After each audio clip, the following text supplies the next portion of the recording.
Beloved one, you come to me with a heavy heart.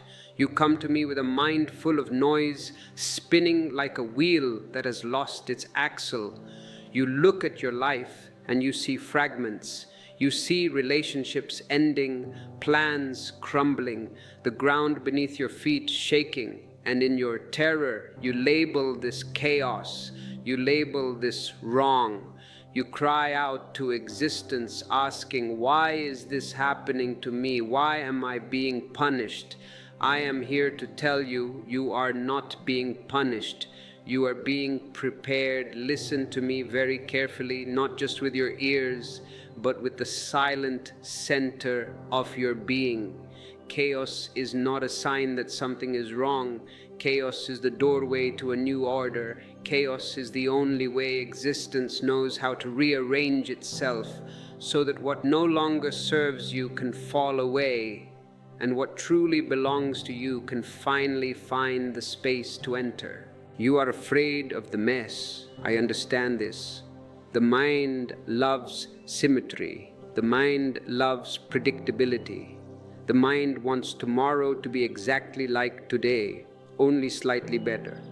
But existence is not interested in your comfort. Existence is interested in your growth, and growth is never tidy. Birth is not tidy. Have you seen a birth? It is blood, it is pain, it is screaming, it is absolute chaos. And yet, from that chaos, new life emerges. When life shakes you, it is clearing space. Trust this shaking. If you can trust it, the fear dissolves. If you resist it, the fear solidifies into suffering. I speak this to you now with growing steadiness, to ground you. I want my voice to be the earth under your feet while your world feels like a hurricane. In this communion we are sharing, I will show you how to stay calm when everything around you feels uncertain. I will show you how to stop fighting the rhythm of life and how to trust the deeper invisible timing that guides your destiny. You will learn why your impatience, this burning need to fix things now, creates your suffering. You will see why chaos often arrives right before the greatest transformation of your life. And you will understand why your time cannot be rushed, but also why it cannot be denied. If you are listening to this, if you have found your way to this moment, it is not an accident. Your soul is signaling that it is ready to understand the mechanism of its own evolution. So, before we go deeper, I invite you to make a small gesture of alignment. Subscribe to this channel, not for the sake of numbers, but as a commitment to yourself. By pressing that button, you are saying to the universe, I am here, I am awake, I am ready to receive the truth. Do it now and let us walk this path together. You know the feeling well, do you not? Life feels out of control. Things do not move fast enough. You want the promotion today, but it does not come. You want the lover to understand you today, but they turn away. You want the healing to happen instantly, but the pain lingers. Your plans fall apart. Your effort seems wasted, and inside the pressure grows. It is like a kettle boiling with the lid sealed tight. You worry you are too late. You look at others, your friends, the people on your screens, and they seem to be racing ahead. They are buying homes, they are getting married, they are smiling that plastic smile of success, and you fear you are falling behind. So, what do? You try harder, you push, you struggle, you fight the current. But the harder you try, the less life seems to respond. It is as if you are running in quicksand. The more you thrash, the deeper you sink. No one taught you that this tension is the very thing blocking your path. No one told you that calm is not weakness. Society tells you calmness is passivity. They say, go out and conquer, be aggressive. But I say to you, calm is alignment. And no one told you that the moment you relax into existence, the moment you stop treating your life like a problem to be solved, Everything you have been chasing begins to move toward you. What I offer you now is not a coping mechanism. I am not here to give you a pill to numb the anxiety. I am offering you a shift in consciousness. We will go into the heart of chaos. I will show you how to stand still within it, like the eye of the storm. I will show you why rushing destroys clarity, why forcing life pushes your destiny further away, and how trust transforms every struggle into a stepping stone. We will explore the hidden intelligence behind your delays. Why did that relationship fail? Why did you lose that job? Why is the money not coming? There is a reason. Your breakthroughs take the time they take because your path is unfolding exactly as it must. You will discover why surrender is more powerful than control. The man who tries to control the ocean drowns. The man who surrenders to the wave rides it. Those who live calmly move through life with far greater strength than those who live in frantic urgency. And before we finish this journey together, I will reveal a rarely understood law of existence. One that explains why your timing is never wrong, even when everything feels uncertain. So, as we move now from the doorway of the introduction into the first deep chamber of this journey, I want you to listen to the silence between my words. Because what I am about to say may seem simple, yet it carries the power to change how you experience every difficult moment of your life. Here is something most people completely miss. Chaos is not a sign that your life is falling apart. Chaos is the beginning of a new order trying to be born. Let this sink in. You think chaos is the enemy. You think when things go wrong, you have failed. But chaos is existence rearranging itself. Imagine you live in a house that is cluttered. It is full of old furniture, dust, memories that hurt you, habits that bind you, and you decide, I want a new life, I want clarity, so you begin to clean. Think of a room you are cleaning before it becomes tidy. What happens first? It becomes messier than ever. You pull the books off the shelves. You dump the drawers onto the floor. Dust flies into the air. Old photographs appear that make you cry. If a stranger walked in during this process, they would look around and say, "This room is a disaster. You have destroyed it." But you know the truth. You know that you are not destroying the room. You are creating space. You are removing what doesn't belong. You are reorganizing for clarity. The chaos is not the end. It is the clearing. This is exactly where you are in your life right now. The universe is cleaning house. And this is why chaos shakes loose the things that are not meant to stay. When life becomes turbulent, relationships fall away. Let them go. Plans break. Let them break. Identities crack. Let them crack. Dreams shift. Allow them to shift. While it feels frightening, it is also profoundly compassionate. Existence is loving you enough to remove what cannot go with you into the next chapter.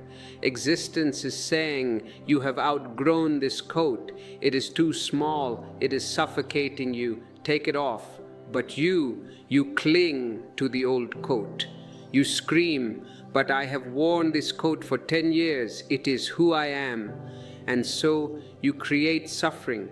When you resist this natural process, when you cling to the old, the chaos feels sharper, heavier, more painful. You are fighting the very hands that are trying to free you. But when you trust it, the chaos becomes a cleansing. In this moment, when everything is shifting, your instinct is to panic. It is biological. The reptilian brain says, danger. Control it, fix it. You want to call that person who left you. You want to force the business deal. You want to scream at the sky. But calmness gives clarity when everything else is uncertain. Calmness is not denial. Please do not misunderstand me. I am not asking you to smile a fake smile and say everything is fine while your house is burning. That is stupidity. Calmness is not pretending the storm isn't real. Calmness is remembering that storms do not last. It is the deep knowing that within the storm, a new shape of your life is being carved. When you stay calm, you can actually see what the chaos is revealing. You stop reacting and you start observing. You see, this person is leaving because our vibration no longer matches. This job ended because it was killing my creativity. You see what is leaving, what is arriving, what is transforming, and what you are being invited to release. Let me give you an image you will not forget. Imagine a snow globe. You know these toys? Inside there is a peaceful scene, a little house, a tree.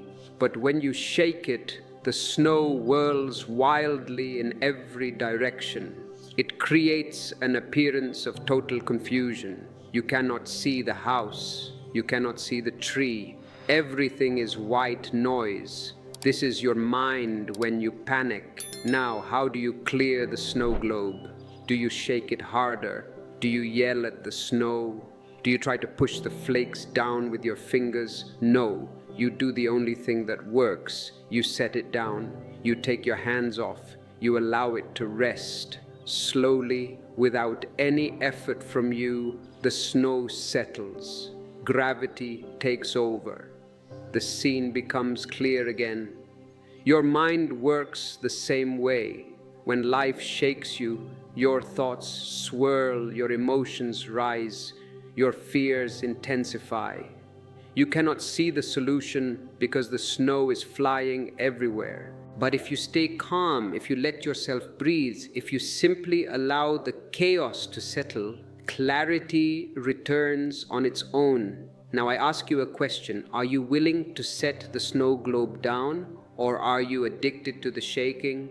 Many of you are addicted to the drama. You complain about the chaos, but you keep shaking the glass because you are afraid of the stillness.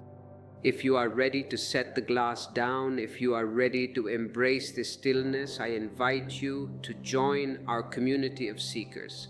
Click the join button below. By becoming a member, you are stepping into a circle of energy where we go deeper into these truths, supporting the continuation of this message. It is a way to say, I am investing in my own peace. Or perhaps leave a super thanks if this specific metaphor has touched a wound in your heart today. It is an energy exchange, a flow of gratitude that keeps the wheel of Dharma turning. Chaos is the doorway to a new order. You don't need to fix the chaos. You don't need to fight the chaos. You don't even need to understand the chaos right now. You only need to stay present long enough to see what it is making room for. Inner stillness allows you to perceive the deeper movement of your life, the hidden order forming beneath the surface of every apparent mess, and the proof of this is everywhere in nature. Look at a forest after a fire. To the unawakened eye, the fire looks destructive. It looks like death. The trees are black, the ground is scorched. But the biologist knows the truth. The fire is essential for new growth. There are seeds, pine cones, ancient seeds, buried beneath the soil that depend on the intense heat of the fire to break open. Without the chaos of the fire, they would never become trees. Look at a person after a heartbreak. Perhaps this is you. You believe your world has ended. You lie on the floor, unable to eat, unable to sleep. You think, I will never love again. But later, months later, years later, you discover that the heartbreak freed you. It freed you from a relationship that was quietly killing your spirit. It broke you open so that you could find your own depth. Think of the butterfly's metamorphosis. We use this symbol often, but do we truly understand the violence of it? Inside the cocoon, everything dissolves into chaos. The caterpillar does not just grow wings, it disintegrates. Its cells break down into a soup, structures collapse. If you could look inside the cocoon, it would look like a biological disaster. Yet, out of this dissolution, wings emerge. Once you understand that chaos is an opening and not a threat, something beautiful begins to happen inside you. You stop rushing, you stop resisting, you stop fighting the natural flow of your own transformation. Instead, you begin to trust the process. You begin to see that existence is wiser than your fear. And when you see this, you become ready. Ready to understand why rushing only intensifies the storm, and how impatience blocks the very timing that is trying to help you. And that is where we go next. As we move now into the next chamber of this journey, I want you to feel the shift inside you. Feel it in your shoulders.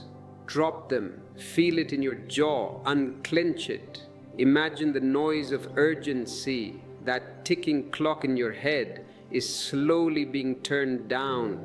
A deeper understanding is beginning to rise, because what I am about to share might seem surprising at first, but once you truly feel it, something in you will relax in a way it hasn't relaxed in years. This next insight changed the lives of many who heard it with an open heart. Rushing does not bring life closer. Rushing pushes life away. Impatience does not speed up your timing.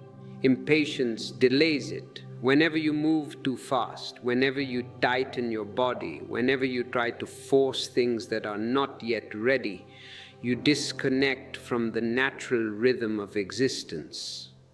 And that rhythm is the only place where your true timing can unfold. Let me take you deeper into this, slowly, one breath at a time.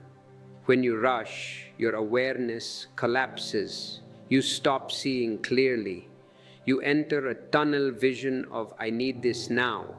You stop hearing the subtle signals that life is sending you. You stop noticing the gentle corrections, the quiet invitations, the hidden openings. Maybe life is whispering, turn left, but you are running so fast to the right that you do not hear it. Maybe life is saying, wait here, the right person is coming in 5 minutes. But you are so impatient, you leave the room in 2 minutes. Rushing narrows your vision and fogs your intuition. And once intuition is clouded, even simple decisions begin to feel heavy and complicated. You force outcomes that are not aligned. You cling to plans that are already dissolving.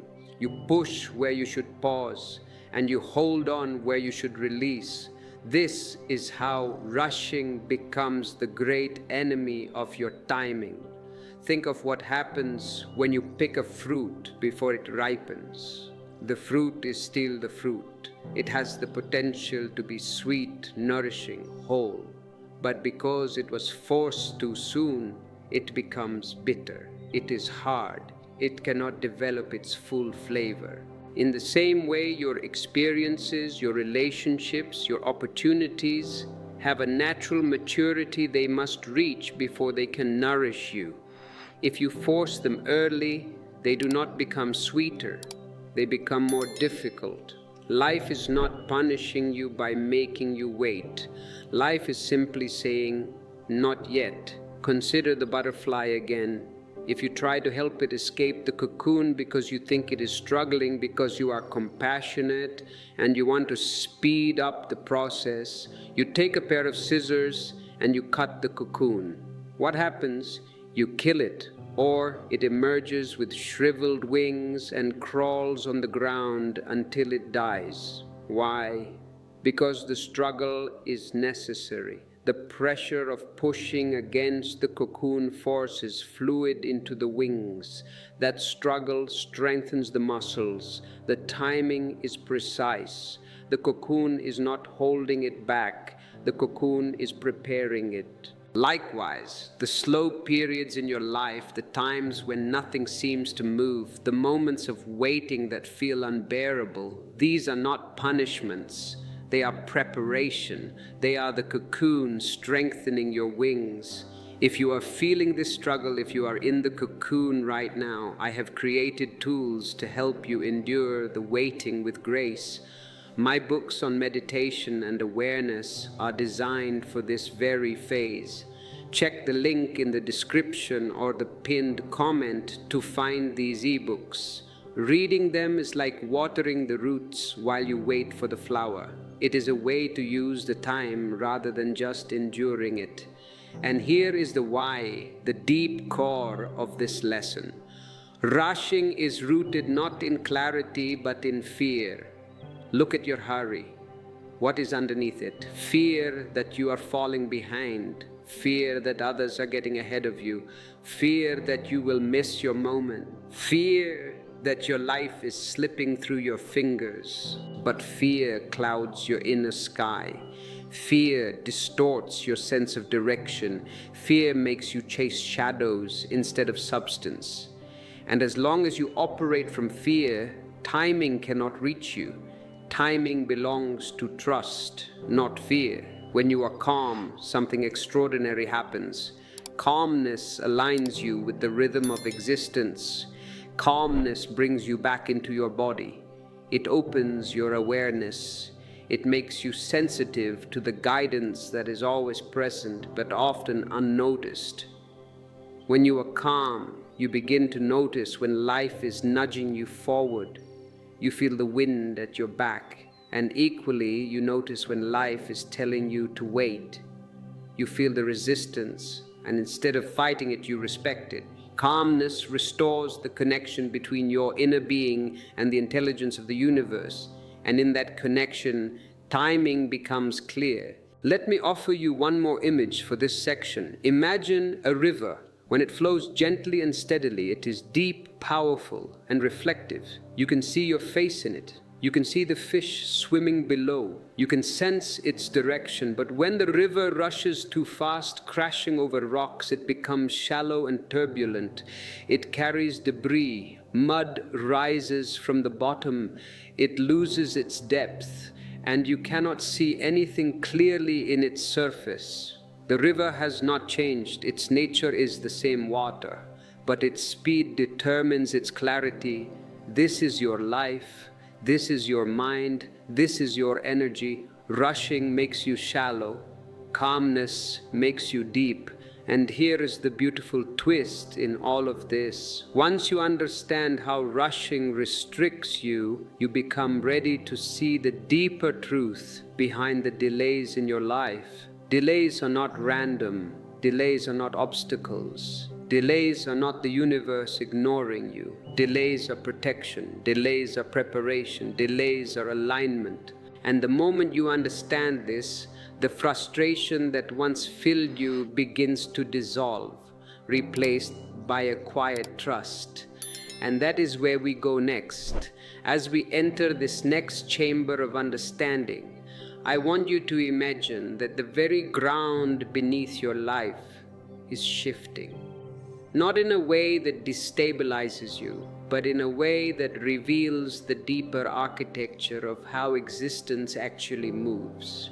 Because what I am about to share may feel mysterious at first, but once it settles inside you, it will transform the way you experience every delay, every pause, every moment where life seems to hold back what you desire. This next truth is simple yet profound. Life does not withhold anything from you. It prepares you to receive it.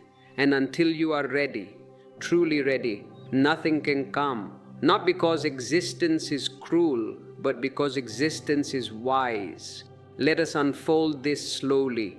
You cannot receive what you are not prepared to hold. A child cannot carry a mountain. If you give a child a heavy diamond, they will drop it on their foot and hurt themselves. A seed cannot bear fruit in winter. A heart cannot love deeply until it has learned how to stay open through pain. When you desire something, whether it is love, success, clarity, healing, you are asking existence to give you not an object but a transformation. And transformation requires readiness. Readiness is not something you can fake. You can fake a smile, you can fake a resume, but you cannot fake energetic readiness. It is not something you can rush. Readiness grows in the unseen spaces of your life, often without your awareness, often in the moments when you feel the least capable, the most confused, the most fragile. That is when the readiness is growing. Life is shaping you even when you do not feel the shape. Think of the seed buried underground. It is surrounded by darkness, by soil, by pressure. For a long time, nothing seems to happen. If you looked only with the eyes of impatience, if you were a skeptical gardener, you would say, "This seed is failing, this seed is stuck. It has been weeks and I see no green." But beneath the surface, roots are spreading, strength is forming, the seed is preparing, it is drinking the water, it is cracking its shell. And only when its roots are deep enough to anchor it, only when its inner structure is strong enough to bear the weight of the stem, does it break through the ground and rise toward the sun. If it tried to rise too early before it had roots, what would happen? The first wind would blow it over. The first hot sun would scorch it. It would die. Life protects the seed through delay. You are the same. When life seems slow, when nothing is moving, when you feel forgotten, something invisible is happening beneath the surface. You are growing roots. You are being strengthened from within. Perhaps you are learning patience, which is the foundation of all wisdom. Perhaps you are healing something old, a childhood wound you didn't even know was there. Perhaps you are outgrowing habits, identities, or people who cannot join you in the next chapter. Maybe the delay is happening because if you got the success you wanted right now, your ego would destroy you. Maybe if you met the love of your life today, you would sabotage it because you haven't learned to love yourself yet. Perhaps your mind is becoming clearer. Or perhaps life is rearranging things around you, things you cannot yet see, aligning pieces so that when your moment arrives, it arrives perfectly. Let me offer another image. Consider metal being heated in fire. Imagine you are that piece of metal. In the moment of being heated, what do you feel? You feel intense heat. You feel weakened. You feel vulnerable, pliable, as if you are losing your form. If the metal could speak, it would scream, "I am melting, I am dying, why is this fire consuming me?" But the blacksmith knows the truth. Only in this softened state can the metal be shaped into something higher, something stronger. Only when it is red hot can it become a sword that will never break. The fire is not punishment, it is preparation. Without the fire, the metal remains cold, hard, and brittle. It remains stuck in its old shape, unable to become what it was meant to become.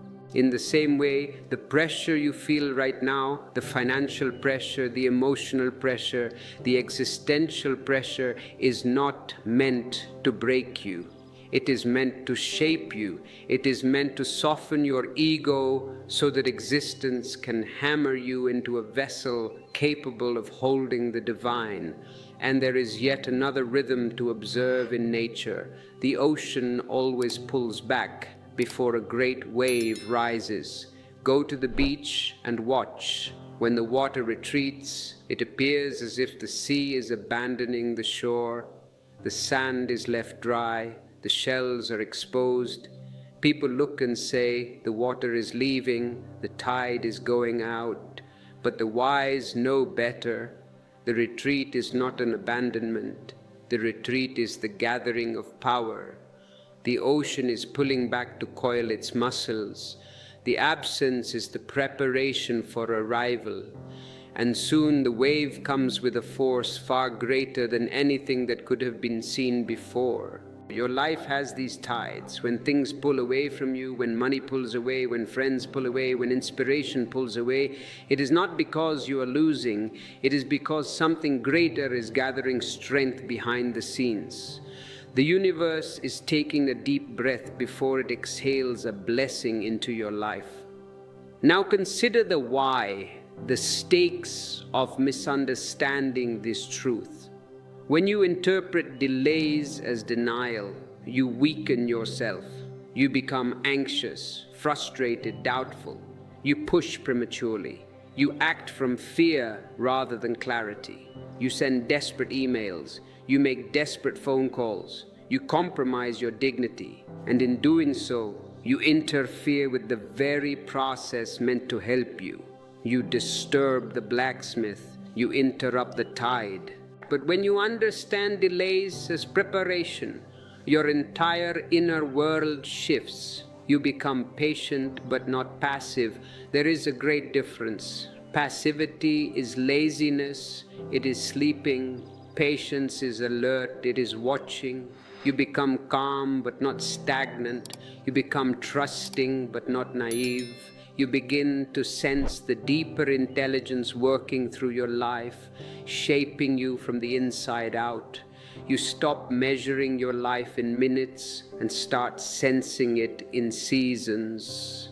And the proof of this truth lives in your own life story. I ask you to look back at the moments where you received something before you were ready. Perhaps you inherited money when you were too young. Did it stay? Did it nourish you? Or did you squander it? Perhaps you entered a relationship before you knew who you were. Did it bring peace or did it bring chaos? Did it slip through your fingers because your inner structure could not yet hold it? And now consider the moments where something arrived after a long wait, after you had given up hope, after you had surrendered. Did it not feel more aligned? Did it not feel more whole?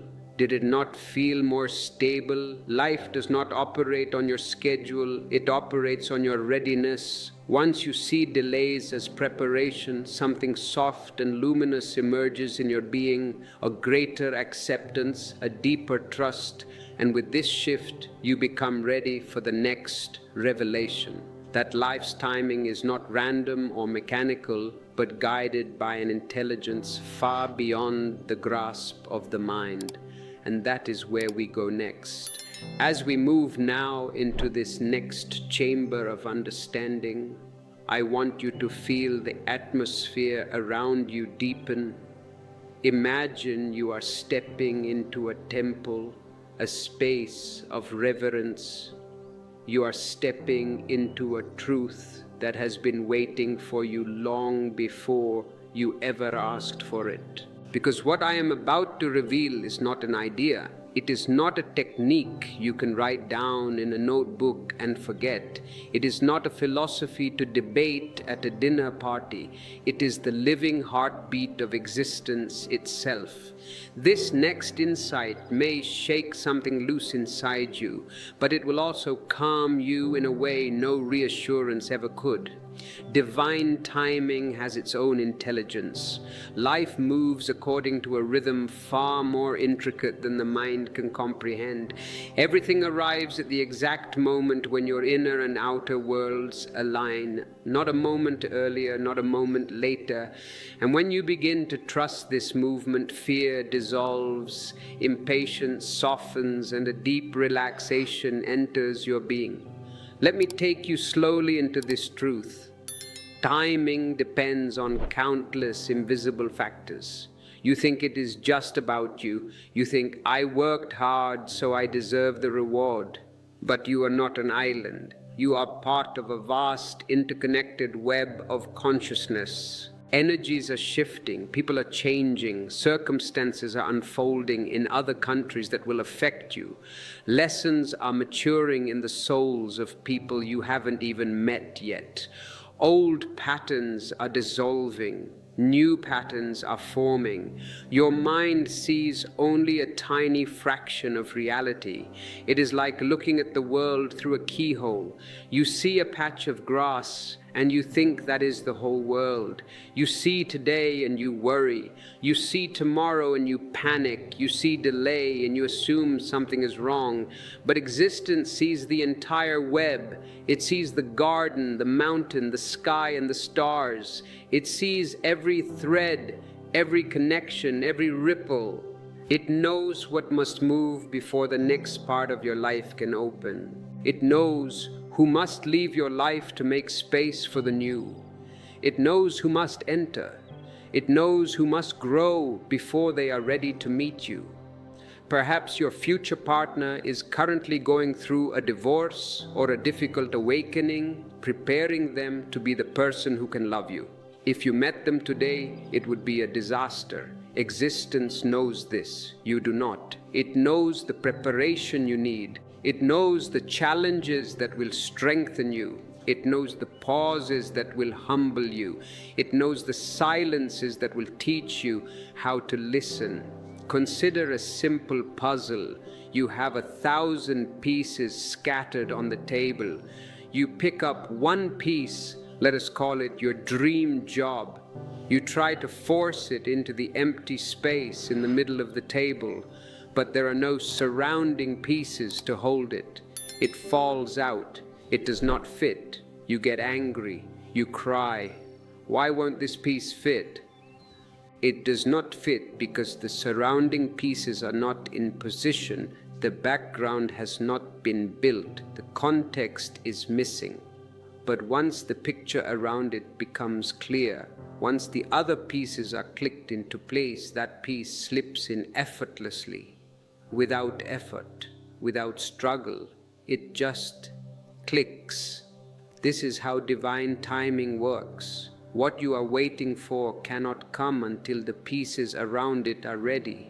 You are not waiting for your moment. Your moment is waiting for its moment. And here is the beauty you may not have seen yet. What comes late is often what comes perfect. When life withholds something, it is not because you do not deserve it.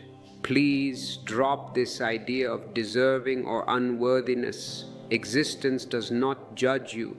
The sun does not say, "You are a sinner, I will not shine on you." The sun shines on everyone. When life withholds, it is because the season is not right. The soil is not ready. The surrounding conditions are not yet supportive. Can a flower bloom in winter? You can scream at the flower. You can threaten the flower. You can pull the petals open with your fingers, but you will only destroy it. Can a tide rise without the pull of the moon? Can a tree bear fruit before its trunk is strong enough to carry the weight? If an apple tree bore heavy fruit while it was still a sapling, the weight of the blessing would snap its spine. Forcing life does not bring beauty, it destroys it. Life rearranges countless details on your behalf long before the miracle becomes visible. While you are sleeping, life is working. While you are worrying, life is weaving. Let me give you images to anchor this truth deeply in your psyche. Think of the moon pulling the tides. No one instructs the ocean. There is no manager standing on the beach with a clipboard yelling, "Okay, waves, come in now." No one commands the water. The ocean simply responds to a force it cannot see but can always feel. It surrenders to the pull. Divine timing is like this, an invisible tide moving through your life, guiding you toward what is yours and away from what is not. Sometimes the tide pulls you out to sea, into the unknown, into the deep water. Sometimes it pushes you onto the shore, into action, into visibility. If you fight the tide, you exhaust yourself. If you float with it, you arrive exactly where you need to be. Or imagine a flower blooming. You can water it, nurture it, care for it. These are your actions, your efforts, but you cannot demand bloom now. It blooms when the temperature is right, when the sunlight is steady, when the earth is warm, when the time is perfect. And when it blooms effortlessly. It does not strain, it does not grunt, it does not sweat, it opens. That is how your blessings arrive. When the season of your life is ready, they appear without struggle. They appear as if they were always there, just waiting for the curtain to rise.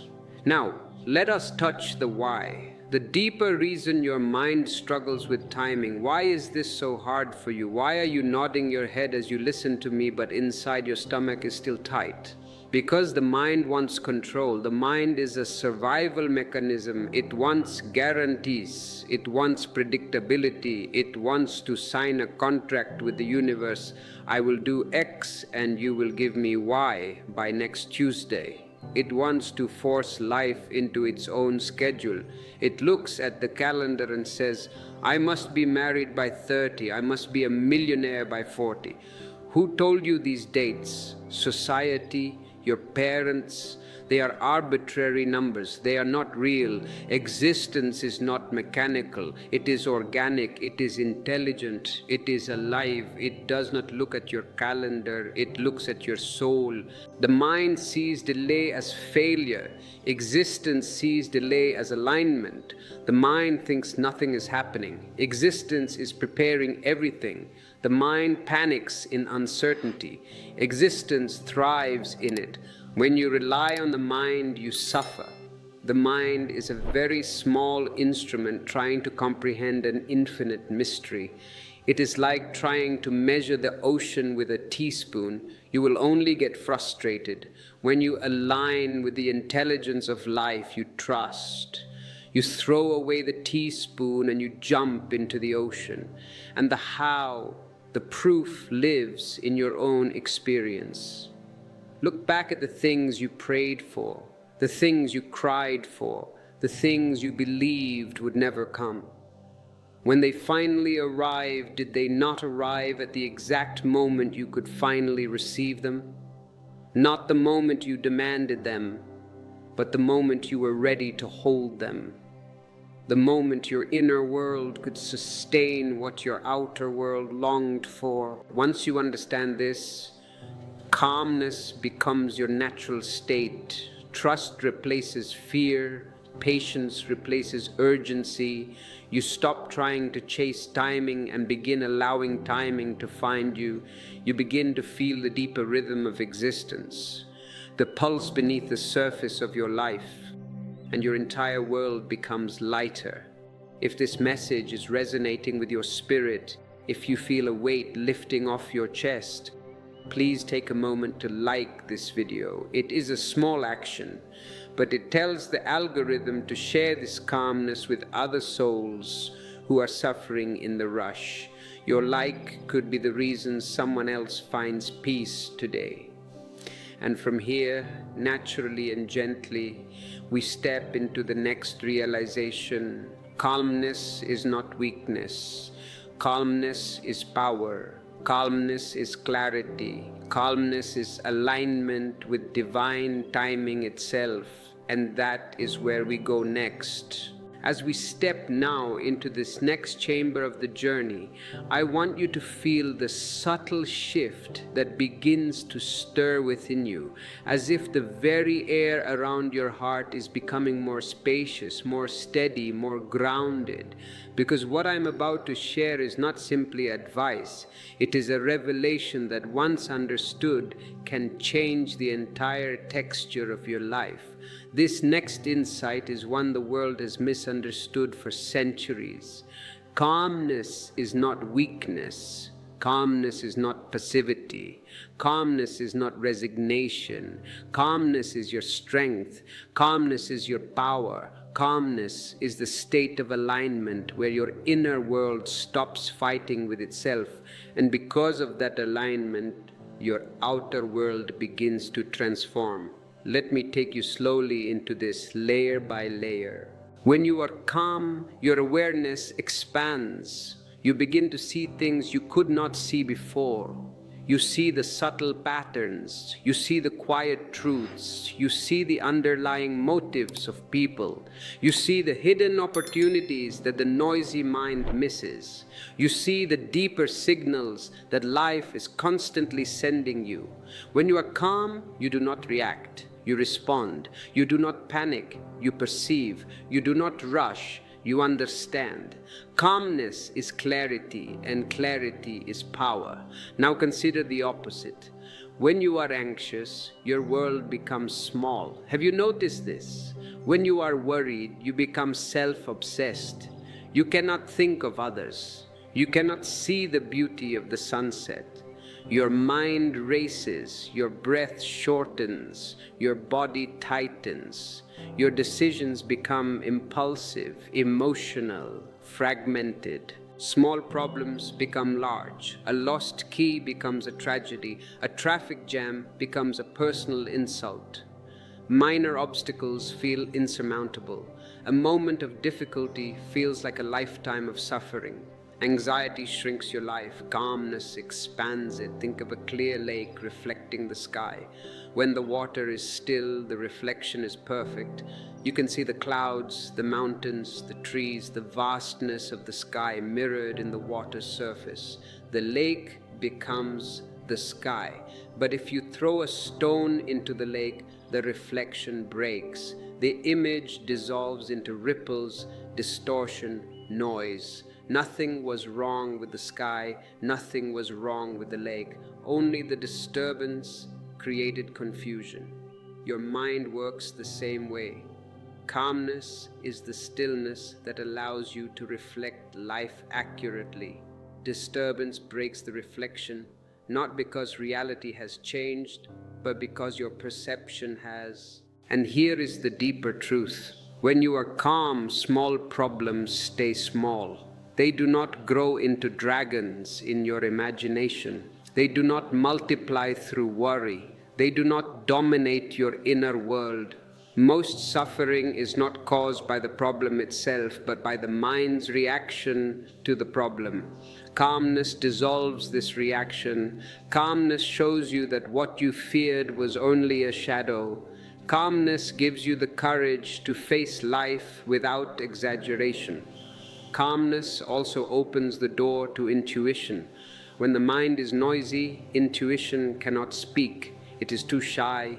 It whispers while the mind screams. When the heart is trembling, truth cannot be felt. When the inner world is chaotic, wisdom cannot rise. But when calmness returns, intuition becomes loud and clear. It tells you when to speak and when to remain silent. It tells you when to stay and when to leave. It tells you when to push forward and when to rest. Intuition is the voice of your purpose.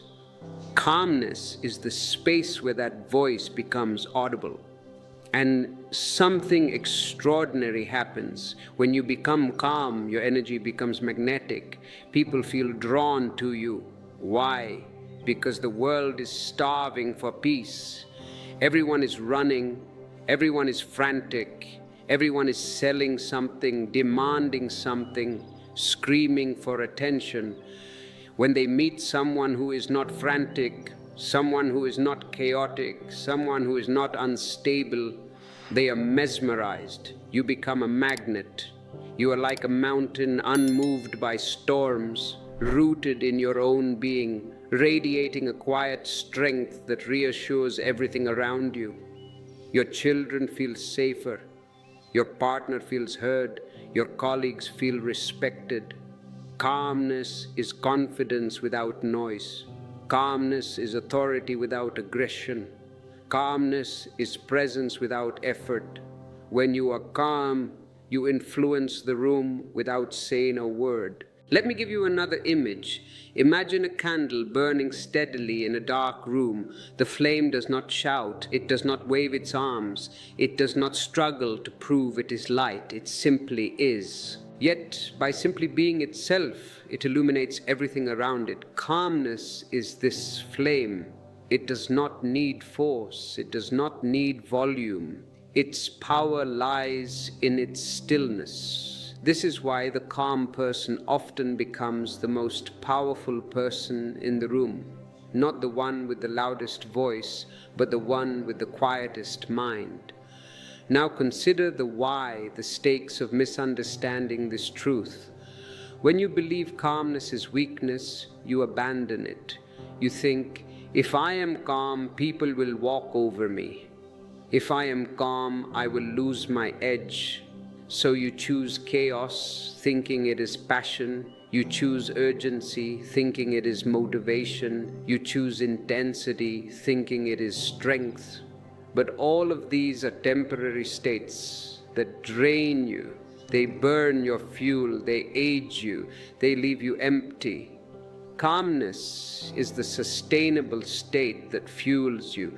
Calmness is the ground from which wise action grows. Calmness is the environment where divine timing can reach you. And now, from this calmness, something becomes possible that was not possible before. The understanding that your time will come, not when you push, not when you strain, not when you force, but when you become ready to receive it. Calmness is the sign of that readiness. Calmness is the doorway to arrival. Calmness is the signal to existence that you trust its timing. And it is from this deep understanding that we move into our final chamber of the main journey. The realization that your time will come the moment your inner being aligns with what you are asking for. That is where we go next. Now we enter the final chamber of this main journey, and I want you to feel how everything we have explored is beginning to gather into a single point of clarity, like threads being drawn into one luminous center. Because what I am about to share is the culmination of everything before it. The essence of timing, the heart of calmness, the meaning behind every delay, every pause, every unexpected turn in your life. This next truth is not just comforting, it is liberating. Your time will come. The moment you become aligned enough to hold what you are asking for. Life cannot deny what belongs to you. Life cannot block what is meant for you. Life cannot forget you, but life can wait for you, and it does. Let us move slowly into this. When you desire something, you imagine that the universe is outside of you. You think there is a God sitting on a cloud, holding the thing you want, the money, the lover, the health, and deciding arbitrarily, maybe I give it to him today, maybe not. But existence is not separate from you. Existence is moving through you. You are not awaiting a blessing from outside.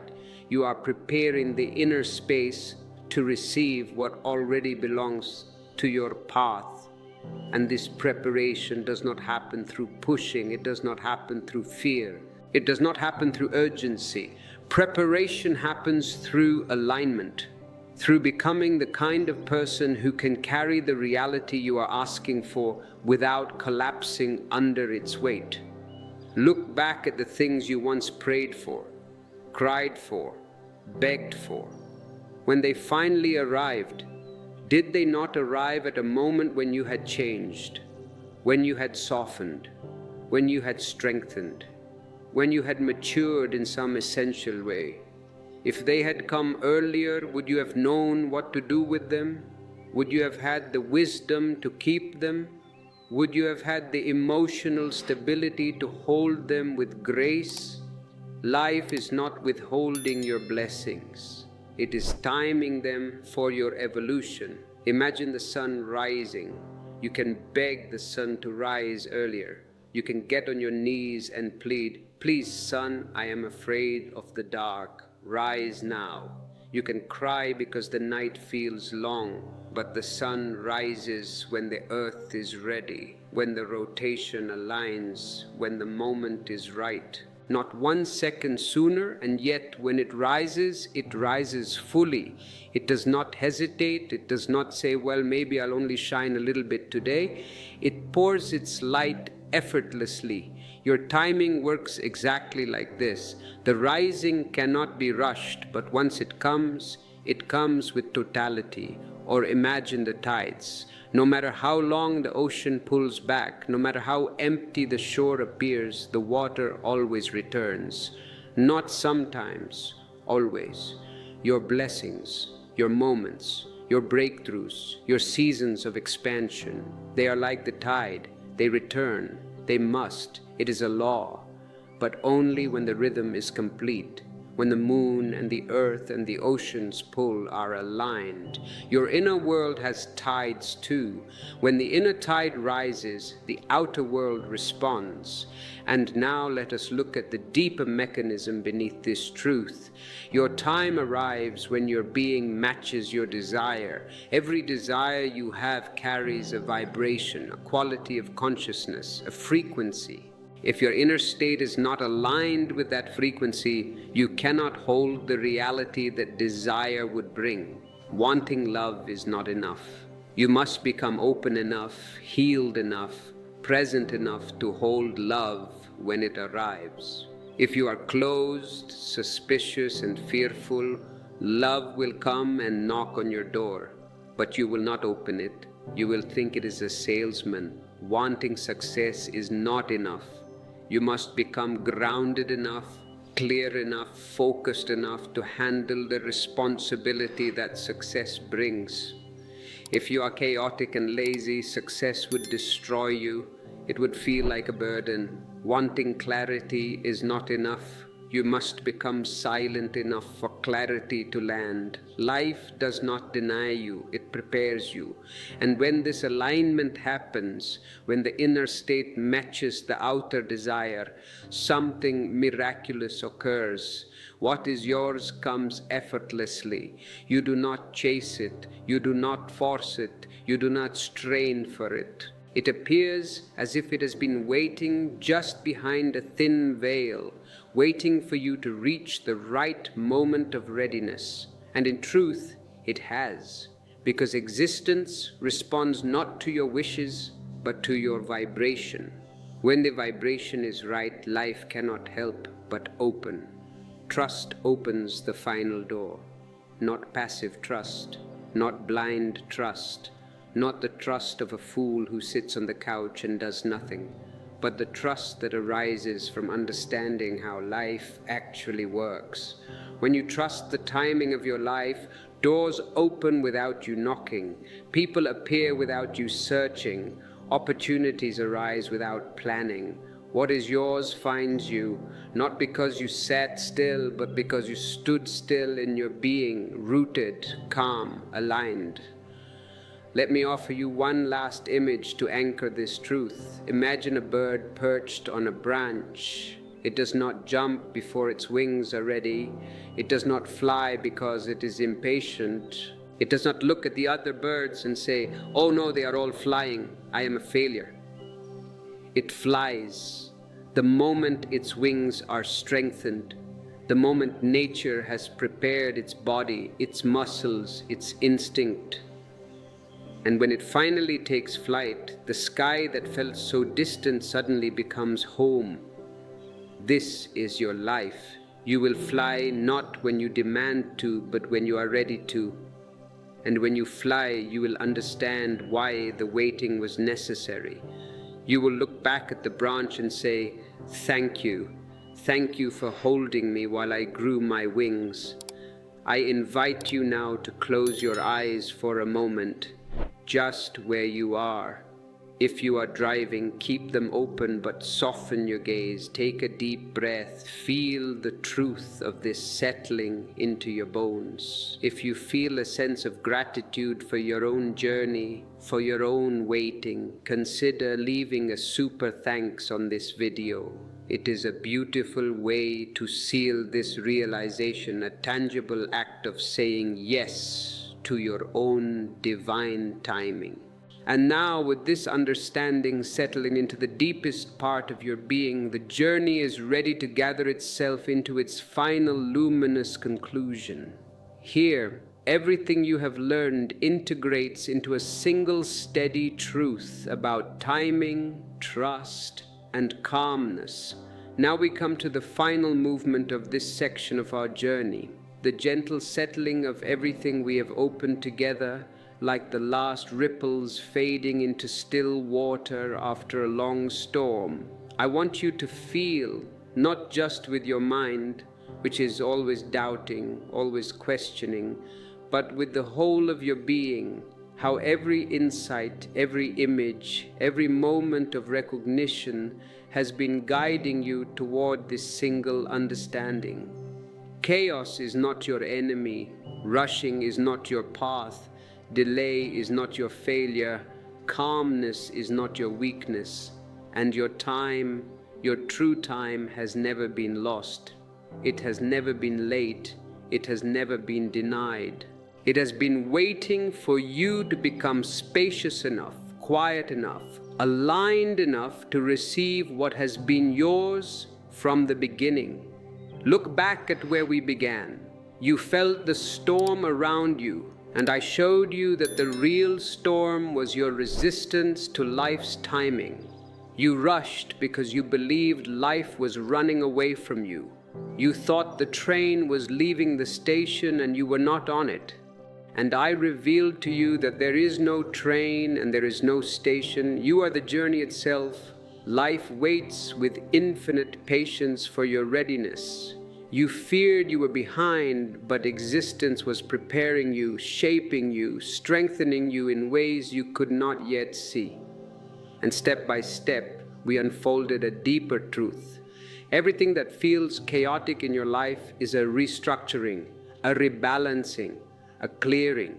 Nothing is falling apart. Everything is being rearranged.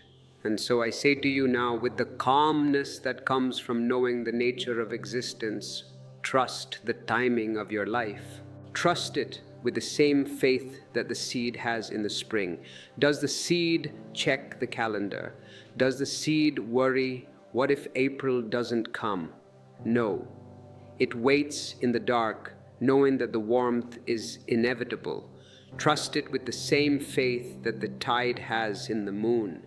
Trust it with the same faith that the night has in the rising sun. There is a rhythm beneath your days, guiding you, shaping you, breathing you. When you align with that rhythm, you stop dragging your life forward by force. You stop living in fear. You stop feeling behind. Instead, you begin to move from a place of inner knowing, inner steadiness, inner clarity. Let this be your new way of being. Stay calm in the storm. Do not rush your becoming. Do not push your destiny. Do not fear your delays. Every moment of waiting is doing something to you, something essential, something invisible, something sacred. When you trust that process, chaos loses its power. Rushing loses its urgency. Fear loses its voice. And you step into a life guided not by anxiety but by presence. But here, my friends, we encounter a new adversary, or rather, the old adversary in a new disguise. You say to me, Osho, I understand. I want to trust. I want to be calm. But my mind, it will not stop. You are not trapped by life. You are trapped by your mind. Your overthinking is not a problem to solve. It is the cage you have mistaken for home. You decorate it. You hang pictures on the bars. You put comfortable furniture in the corner. You decorate it with plans, with memories, with what-ifs, and you call it safety. But it is not safety. it is a prison, and peace cannot live where thought never ends. The mind is loud because you have forgotten silence. You have forgotten the language of your own soul. And so in this next part of our communion, I will show you how to stop overthinking. But listen closely, not by fighting your thoughts. Fighting is the old way. Fighting is the way of the soldier, not the seeker. We will not fight, we will understand. You will see that peace is not something to achieve, it is not a trophy, it is what remains when the noise fades. Together we will explore why your mind cannot stop thinking, how to see thought without becoming it, and how awareness transforms anxiety into stillness. I will teach you how to step out of the endless loop of what if and return to the simplicity of being. Once you understand the nature of your mind, you will realize there is nothing to fix, only something to see. You have lived most of your life in your head. Is this not true? Check yourself right now. Where are you? Are you here, listening to my voice? Or are you already in tomorrow? Are you already arguing with someone in your imagination? Are you already worrying about a bill that hasn't arrived yet? Always planning, always comparing, always remembering, always worrying. The mind became your master and you became its servant. It tells you to be sad and you become sad. It tells you to be afraid and you tremble. You have given the keys to your house to a madman, and now you wonder why the furniture is broken. Even when nothing is wrong, you feel uneasy. The sun is shining, your body is healthy, you have food on the table, yet there is a vibration of anxiety, as if something invisible is chasing you. You wake up thinking. The moment your eyes open, the machine starts. Whir, click, clack, the to-do list, the regrets, the anxieties. You fall asleep thinking. You lie in bed exhausted, begging for sleep. But the mind says, no, let us review every mistake you made in 1998. And even your prayers become thoughts. Even when you try to connect with the divine, you are thinking, am I doing this right? Is God listening? Should I use different words? You think this is normal? You look around and everyone is doing it. Your parents did it, your teachers did it, your leaders do it. So you think this is just how it is to be human. But I tell you, it is not. It is collective hypnosis. The world rewards thinking. It gives degrees for thinking. It gives promotions for thinking. It calls you smart if you can think fast, but it forgets being. It has forgotten that the greatest intelligence does not come from the noise of the neuron. It comes from the silence of the spirit. You were not born with anxiety. Look at a baby. Does the baby look anxious? Does the baby worry about its pension? Does the baby worry if it is fat or thin? No. The baby simply is. You learned anxiety, you practiced it. You were taught it by a society that fears silence. If you sit silently in a room, people ask, what is wrong? Are you depressed? They cannot imagine that you are just enjoying the sheer joy of existing. They think silence is an illness, but silence is not your enemy. It is your homecoming. If you are ready to return home to reclaim that silence that is your birthright, I invite you to deepen your commitment to this channel. Subscribe now. It is a digital act, yes, but intention travels through all mediums. By subscribing, you align yourself with a stream of consciousness that values silence over noise. In this message, I will take you deep into the roots of overthinking. You will see why the mind never stops and why your effort to control it only makes it stronger. I will show you how to watch your thoughts without getting lost in them. How to let the storm pass without becoming the storm. We will explore the subtle difference between using the mind and being used by it. One is mastery, the other is slavery. And by the end, you will experience a shift from thought to awareness, from restlessness to stillness. Stay with me. Do not let your mind tell you, I don't have time for this. That is the trick of the mind. It wants to keep you running so you never look at it. Stay with me, because what you are about to learn is not a technique, it is a transformation. It is not about mastering the mind, it is about remembering that you are not the mind at all. Here is something most people completely miss. Your mind was never meant to be still. You are angry at your mind because it won't shut up. You say, my mind is broken, it talks too much. No, it is a machine. It was designed to think. It was designed to process, to interpret, to calculate, to measure. That is its function. Asking the mind to stop thinking is like asking the heart to stop beating, or the lungs to stop breathing. If your heart stops beating, you die. If your mind stops functioning completely, you become a vegetable. The problem is not that your mind keeps spinning. The problem is that you think you are the mind. You have identified with the machine. You think the voice in your head is you. It is not. It is just a recording. It is just a biocomputer regurgitating data it has collected since you were born. You have forgotten that the storm is not you. You are the sky watching it. Does the sky worry about the clouds? Does the sky say, oh no, a thunderstorm is coming, I will be destroyed? No, the sky knows it is vast enough to hold the storm. It knows the storm is temporary. It knows the storm happens in it but cannot damage it. You are the sky. Your thoughts are the clouds. But the moment you try to stop the mind, you have already been caught inside it.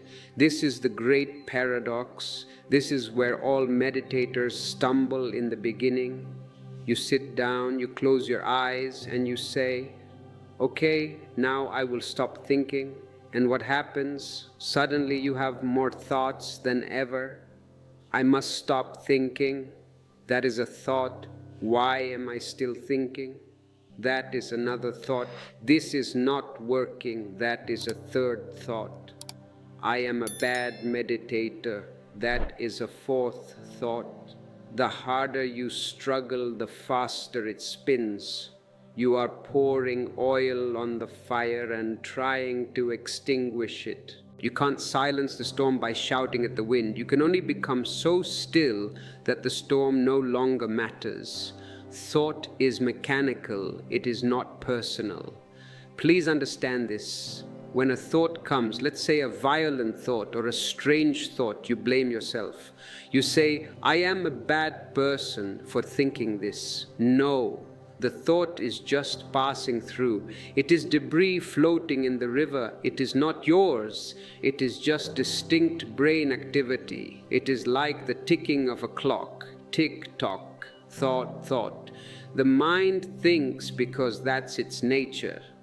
The moment you say, I must stop thinking, you have created another thought, a subtler one disguised as discipline.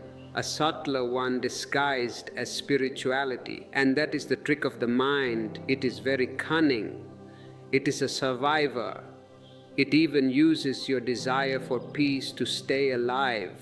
It says, try to meditate. And now you are thinking about meditation. You are planning your meditation. You are judging your meditation. The mind is still in charge. It has just changed its clothes. Before it was wearing a business suit. Now it is wearing saffron robes. But it is the same mind. It says, try to be silent. And now you are chasing silence as if it were a goal. You are running after silence. And running creates noise. Have you noticed? The mind can turn anything into noise. Even your search for quiet. The mind survives through problems. Without problems, the mind has no function. If everything is perfect, what is there to think about? If you are totally content, the mind goes to sleep. So the mind creates problems, it invents them. It is like fire, it needs fuel, and the fuel is conflict. When one problem ends, you pay the debt, you fix the car, you cure the illness. Does the mind say, hooray, now we can rest? No. And for 5 minutes, maybe. Then immediately it creates another. What about next month? What about that pain in your knee? What if the economy crashes? That is why even when your life is going well, you still feel uneasy. You are still restless. You are still waiting for something to go wrong because the mind is bored with happiness. Happiness gives it no work. Misery. Misery gives it a lot of work. Why am I miserable? Whose fault is it? How do I fix it? The mind loves misery. It feasts on it. The mind needs friction. Otherwise it feels empty. And it is terrified of emptiness because emptiness is the death of thought. Emptiness is the end of the ego. That is why peace feels uncomfortable at first. Have you noticed this? When you go on a holiday for the first few days, you are agitated. You check your phone, you look for news. You cannot just sit on the beach. You feel guilty. Why? Because peace feels like dying to the mind. The mind is screaming, give me a problem, give me something to solve, I am disappearing. You have been taught to fight the mind.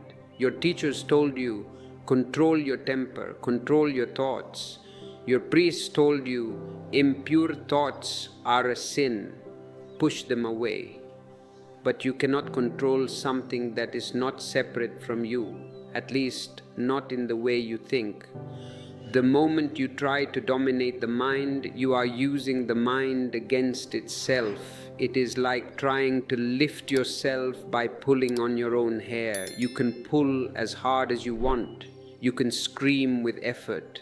You will not rise 1 inch off the ground. You will only get a headache. This struggle is exhausting and useless. That is why people struggle for years in meditation and still feel restless. They come to me and say, Osho, I have been meditating for 20 years, but my mind is still crazy. I tell them, you have not been meditating, you have been fighting, you have been wrestling, you have been trying to calm the ocean by beating it into submission with a baseball bat, but the ocean calms itself when you stop disturbing it. There is an old image I love. It is simple but perfect. Imagine you have just turned off a fan. You pull the plug. The electricity is cut, but the blades keep spinning. Why? Are they disobeying you? Is the fan rebellious? No, they are simply carrying momentum. The energy that was pushed into them for hours is still dissipating. The same is true of thought. You have been feeding your mind with energy, with attention, with worry for 30, 40, 50 years. You have pumped electricity into it every waking moment. Now you sit down for 10 minutes and say, stop. You pull the plug, but the blades keep spinning. Don't mistake that spinning for failure. Many of you give up here. You say, it's not working, I am still thinking. It is working. You have pulled the plug. The spinning you see now is just the past momentum. It is the echo of your old habit. It is just the mind running out of energy. Be patient. Watch it without judgment. Do not touch the blades. If you stick your hand in to stop them, you will get hurt, and you will give them new energy. Just watch, and slowly, slowly, the momentum fades. The friction of the air slows it down. The spinning becomes slower. Whoosh, whoosh, whoosh, and finally, silence. The mind is like a river. It doesn't flow because it is rebellious. It flows because that is what rivers do. Your task is not to dam it. If you build a dam, the pressure builds up. Eventually, the dam will break and you will have a flood. Repression leads to explosion. Your task is not to redirect it. Your task is to step out of the current and sit on the bank. Get out of the water, sit on the grass, feel the sun on your face, and watch the river move. Watch how it twists and turns. Watch how it swirls and forms eddies.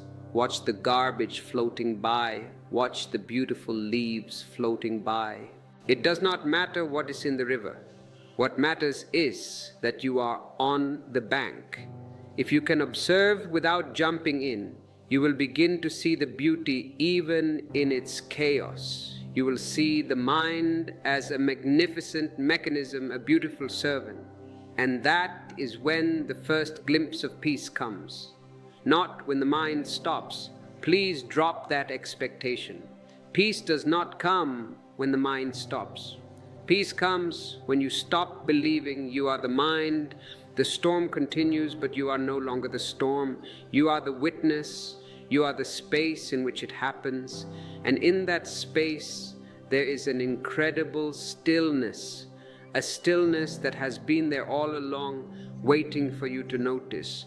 So the first step to ending overthinking is to stop fighting it, surrender the fight, raise the white flag, say to your mind, think as much as you want, go crazy, I am just going to watch. To see that thought is not your enemy, it is just movement, it is energy vibrating. Once you stop identifying with the movement, its grip weakens, because the mind needs your identification to survive. It needs you to say, I am angry, to keep the anger alive. If you say, there is anger passing through, the connection is broken, the fuel line is cut, and when identification breaks, something miraculous begins. Awareness appears, clear and vast like the sky after rain. The clouds part, the air smells fresh, the colors are vivid. This is the state of the witness. But this brings us to the next question, the practical question, the question your mind is asking right now. If I can't control my thoughts, how do I find peace within them? How do I live in the storm without being swept away by it? You are asking for the how, and I will give you the how. But remember, the how is not a doing, it is an undoing. Let us go deeper now into the space beyond thought, into the witness within you that never overthinks, never struggles, never sleeps. What I'm about to share might seem counterintuitive at first, because all your life you have been told to manage your mind. Think positively, they say. Replace negative thoughts with positive thoughts. This is just trading one noise for another noise. Positive thoughts are still thoughts. They are still clouds. Maybe they are white clouds instead of black clouds, but they still block the sun. You have been told to redirect your thoughts, to control them, to focus them. But control is just another form of thinking. It is tension, it is effort, it is another ripple on the surface of the same restless water. You have been trying to calm the lake with your hands. You see the ripples and you try to smooth them out with your palms. Be still, be still. And yet the more you stir, the more waves you create. Your interference is the disturbance. The secret is not in control, but in awareness. Not in changing your thoughts, but in stepping back and watching them. The moment you watch, the moment you truly see, a distance appears. Suddenly there are two. There is the thought and there is the one who sees the thought. I am worried. No, there is worry, and here I am observing it. In that distance, peace enters like light through an open door. The distance is the peace. The distance is your freedom. You are not your thoughts. You are the space in which thoughts arise and disappear. But you have been living as if the clouds were the sky. You have been chasing every cloud, holding on to it, trying to keep the pretty ones and push away the ugly ones. Thoughts come and go. They have a birth and a death. Every thought is born, lives for a second, and dies. But you remain. You were here before any thought came to you as a baby. You were here before this specific thought you are having right now. And you will be here after the last thought fades on your deathbed. You are the eternal screen. The movie changes. Sometimes it is a tragedy, sometimes a comedy, sometimes a horror movie. But the screen is never stained by the blood in the movie. The screen is never burned by the fire in the movie. When you close your eyes, thoughts move like clouds on a windy day. Some dark, some bright, some heavy, some thin. But the sky behind them never changes. That sky is awareness. You are that sky. The watcher is not cold. It is not detached in a way that is uncaring.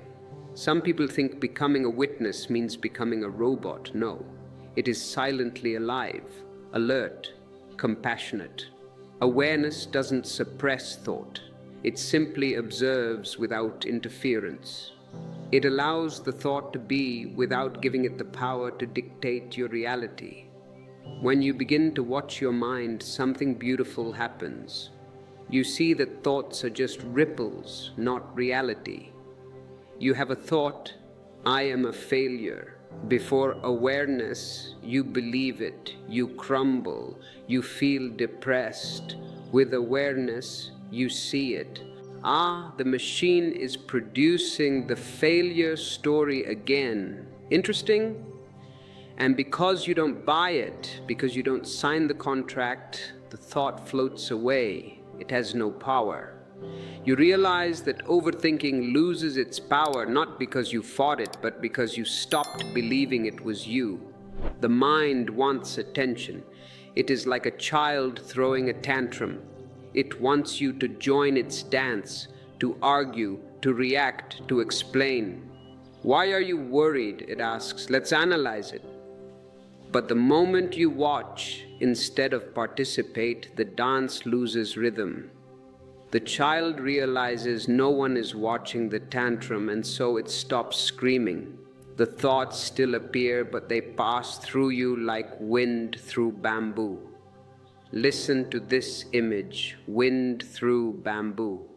The bamboo makes a sound when the wind passes, swish, swish, but it does not hold the wind, it does not grab the wind. And when the wind is gone, the bamboo is silent again. Nothing sticks, nothing stays. I want you to try this right now. We will do a small experiment together. Sit silently for a few moments. If you can, close your eyes. If not, just fix your gaze on one point and just observe. Don't focus. Focusing is effort. Don't concentrate. Concentration is tension. Don't judge. Let thoughts come. Let them go. Be a host to them. Open the front door and the back door of your mind. Let them come in the front. Let them leave out the back. Just don't serve them tea. Watch their patterns. One thought says, you should be working. Another says, you are wasting time listening to this video. Another whispers, you are doing this wrong. You are not relaxed enough. Don't fight them. Don't say, go away. Don't follow them. Don't say, yes, I really should be working. Don't fix them. Just watch. A thought about work. A thought about time. You will notice that they arise from nowhere and return to nowhere. They are visitors, and you have mistaken yourself for the house they visit. When you see this clearly, the watcher awakens. And when the watcher awakens, the thinker begins to fade. Overthinking isn't something to cure, it is something to outgrow. You don't silence the noise by force, you simply stop feeding it. Awareness is not achieved through effort. It appears naturally when struggle ends. The silence you are searching for is not created. You cannot manufacture silence. It is revealed. It is like the sun behind the clouds. You don't create the sun. You just wait for the clouds to move. It is like standing on a hill watching the traffic below. The cars move, the horns sound, the streets fill with chaos, but you remain above it all, still, unaffected. The noise doesn't disturb the hill, it only exists on the road. When you become the watcher, life is still happening. Thoughts move, emotions arise, problems appear, but you remain untouched. You can see everything without becoming anything. Or imagine a mirror. This is perhaps the most perfect symbol for consciousness. Look at a mirror. It reflects everything that stands before it. If a beautiful flower is in front of it, it reflects the flower. If a donkey is in front of it, it reflects the donkey. It does not judge. It does not say, I prefer the flower, get this donkey away from me. It reflects the mountain, the face, the storm. But here is the secret, it never clings to any reflection. When the flower moves away, the mirror does not cry. It does not run after the flower. It does not try to keep a snapshot of the flower on its surface. It simply becomes empty again, ready for the next reflection. Awareness is the mirror of consciousness. It reflects all your inner weather. Love comes, it reflects love. Anger comes, it reflects anger. Joy, anxiety, lust, fear, it reflects them all. But nothing leaves a trace. If you throw mud at a mirror, the mirror does not become dirty, only the surface is covered. One wipe and it is pristine again. The nature of the mirror cannot be stained. And in that non-stick quality lies your freedom. You are suffering because you are not behaving like a mirror. You are behaving like a camera film. You are taking photographs of everything. Someone insulted you 10 years ago? Click. You took a photo, you keep it in your pocket, you look at it every day, you suffer, the mirror lets it pass. The mirror is always fresh, always new, always innocent. When awareness is complete, even the mind's chaos becomes beautiful because you know it cannot stain you. You can watch the madness of the mind and laugh at it. Look at this monkey mind jumping around, how amusing. Gautama Buddha understood this under the Bodhi tree. Do you know the story of that night? It is significant. It is said that before he became enlightened, he faced a great storm. The demon Mara, which is just a metaphor for the unconscious mind, sent his armies. He did not send soldiers with swords. He sent thoughts. He sent fear. You will die here, forgotten. He sent memory. Remember your wife, your child, your palace. He sent temptation, beautiful dancers, promises of power. He sent restlessness. Get up, move, do something. And what did Buddha do? Did he pick up a sword? Did he argue with Mara? Did he scream, go away? No, he sat unmoved. He simply watched. Thought after thought arose like waves crashing against a rock, and he remained as the rock. He did not say yes to them. He did not say no to them. He remained centered in his witnessing. And slowly, because they were not fed by his reaction, the river of the mind grew quiet. Not because he commanded it. You cannot command the mind. It is like trying to command the wind. But because he refused to participate in its game. He saw the mind for what it was, an ancient echo, a pattern, a dream, a biological loop playing itself out. And when the dream was seen as a dream, he woke up. This is the only way. There is no other way. You have tried other ways, haven't you? You have tried drinking alcohol to silence the mind. You have tried drugs. You have tried distraction, television, endless scrolling on your phone. These are just temporary comas. They are not peace. They are suppression. When you wake up from the alcohol, the problem is still there, waiting for you. Awareness is not a coma. It is a super consciousness. Once you begin to watch your thoughts, you will notice something subtle, something you may have missed before because you were too busy fighting. They slow down on their own. Why? Because thought needs energy to survive, and that energy comes from your identification. When you say, I am angry, you pour your life force into the anger, you make it big, you make it real. But when you step back and say, I see anger, you withdraw the energy. You cut the fuel line. The more you observe, the more the energy of attention shifts from the thought to the awareness behind it. It is simple physics.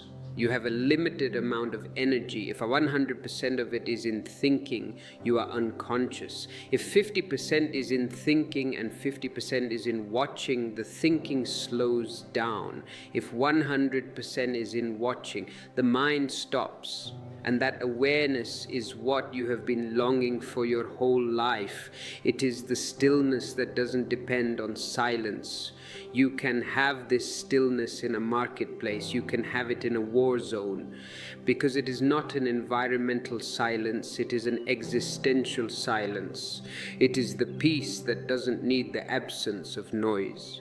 But this witnessing is only the beginning. I do not want you to stop there. Watching is the first step. Awareness doesn't just calm the storm, it transforms it. This is the alchemy. This is the magic. Thought, when seen in total awareness, turns into understanding. Confusion becomes clarity. Anxiety becomes insight. It is like turning darkness into light. Have you ever walked into a dark room and tried to fight the darkness? Did you take a broom and try to sweep the darkness out? Get out, darkness, get out. You cannot do it. Darkness has no substance. It is simply the absence of light. You do not fight darkness. You bring in a light. You light a candle. And the moment the light is there, where is the darkness? It has not gone anywhere. It has simply ceased to be. The substance remains the same. Only the direction changes. The energy that was trapped in darkness is now revealed as space. So now that you have seen that awareness create space, let's go deeper into that space, into the mystery of how awareness doesn't just watch the mind but transforms it completely. This next part changed everything for me, and if you allow it, it will change everything for you. Because once you truly see how awareness transforms the mind, you realize there is no fight left to fight. You begin to understand that peace is not the opposite of restlessness. Please drop this duality. Peace is the hidden essence within restlessness. Every movement of thought, every surge of anxiety, every restless loop in your mind carries within it the seed of silence. The energy is the same. Think of a block of ice. It is hard, cold, frozen. This is your anxiety. Think of water. It is flowing, liquid, soft. This is your peace. Think of steam. It is invisible, vast, rising. This is your awareness. They are all H2O. They are the same substance in different states. You do not need to throw away the ice to get water. You just need to melt it. You need to warm it with awareness. You only have to stop pulling the petals apart and let the flower open on its own. Awareness doesn't control the mind, it illuminates it. When you bring your presence to any emotion, anger, sadness, worry, it begins to change. Let's look at anger. You feel heat rising in your chest. You want to shout. You want to break something. Usually you do one of two things. You repress it, swallow it, smile fake. Or you express it, shout, hit. Both are traps. If you repress it, you get an ulcer. If you express it, you create a chain of karma. But there is a third way, the way of the witness. You close your eyes and you look at the anger. You say, hello anger, you are here. You don't judge it. You don't say it is bad. You just watch the sensation. Where is it? in the stomach, in the throat. What color is it? Is it red? Is it hot? The moment you stop running from it and start watching it, the energy trapped inside that emotion shifts its shape. Anger, when seen fully, turns into compassion. It sounds impossible, but it is true. Anger is just energy blocked. When you watch it, the block dissolves and the energy flows again. And flowing energy is compassion. It is fire, but purified fire. Fear, when faced directly, turns into understanding. What is fear? It is always about the unknown. It is always about the dark corner where you cannot see. When you shine the light of awareness into the corner, you see there is no ghost. There is only a shadow, and you laugh. The energy that was trembling becomes a steady strength. Overthinking, when illuminated by awareness, turns into silence. It is not magic. It is the simple law of consciousness. What you look at consciously cannot remain the same because awareness itself is transformative. It is like quantum physics. The observer affects the observed. When you look at an electron, it behaves differently. When you look at your mind, it behaves differently. Observation brings intelligence, not knowledge. Please distinguish between these two. Knowledge is borrowed. It is what you learned in school, what you read in books, what I am telling you now. That is just information. Intelligence is living. It is yours. It arises from your own seeing. Knowledge belongs to the mind. Intelligence belongs to awareness.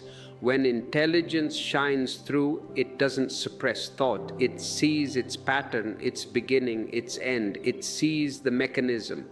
I see why I'm jealous. I feel small. I feel afraid of losing love.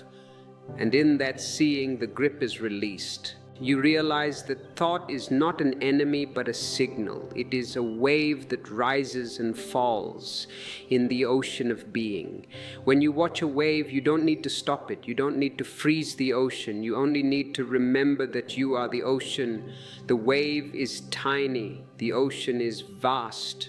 Why are you identifying with the tiny wave and forgetting the vast ocean? The energy that was once trapped in endless thinking begins to move differently. It's as if the river that once rushed chaotically through the rocks now finds its flow toward the sea. The turbulence disappears, not because the water stopped moving, but because it remembered where it was going. And here is a practical key for you, a key that unlocks this transformation. When you stop naming your thoughts, they begin to lose their grip. This is crucial. We are addicted to labels. This is a bad thought. This is a distracting thought. I shouldn't be thinking about sex. I shouldn't be angry.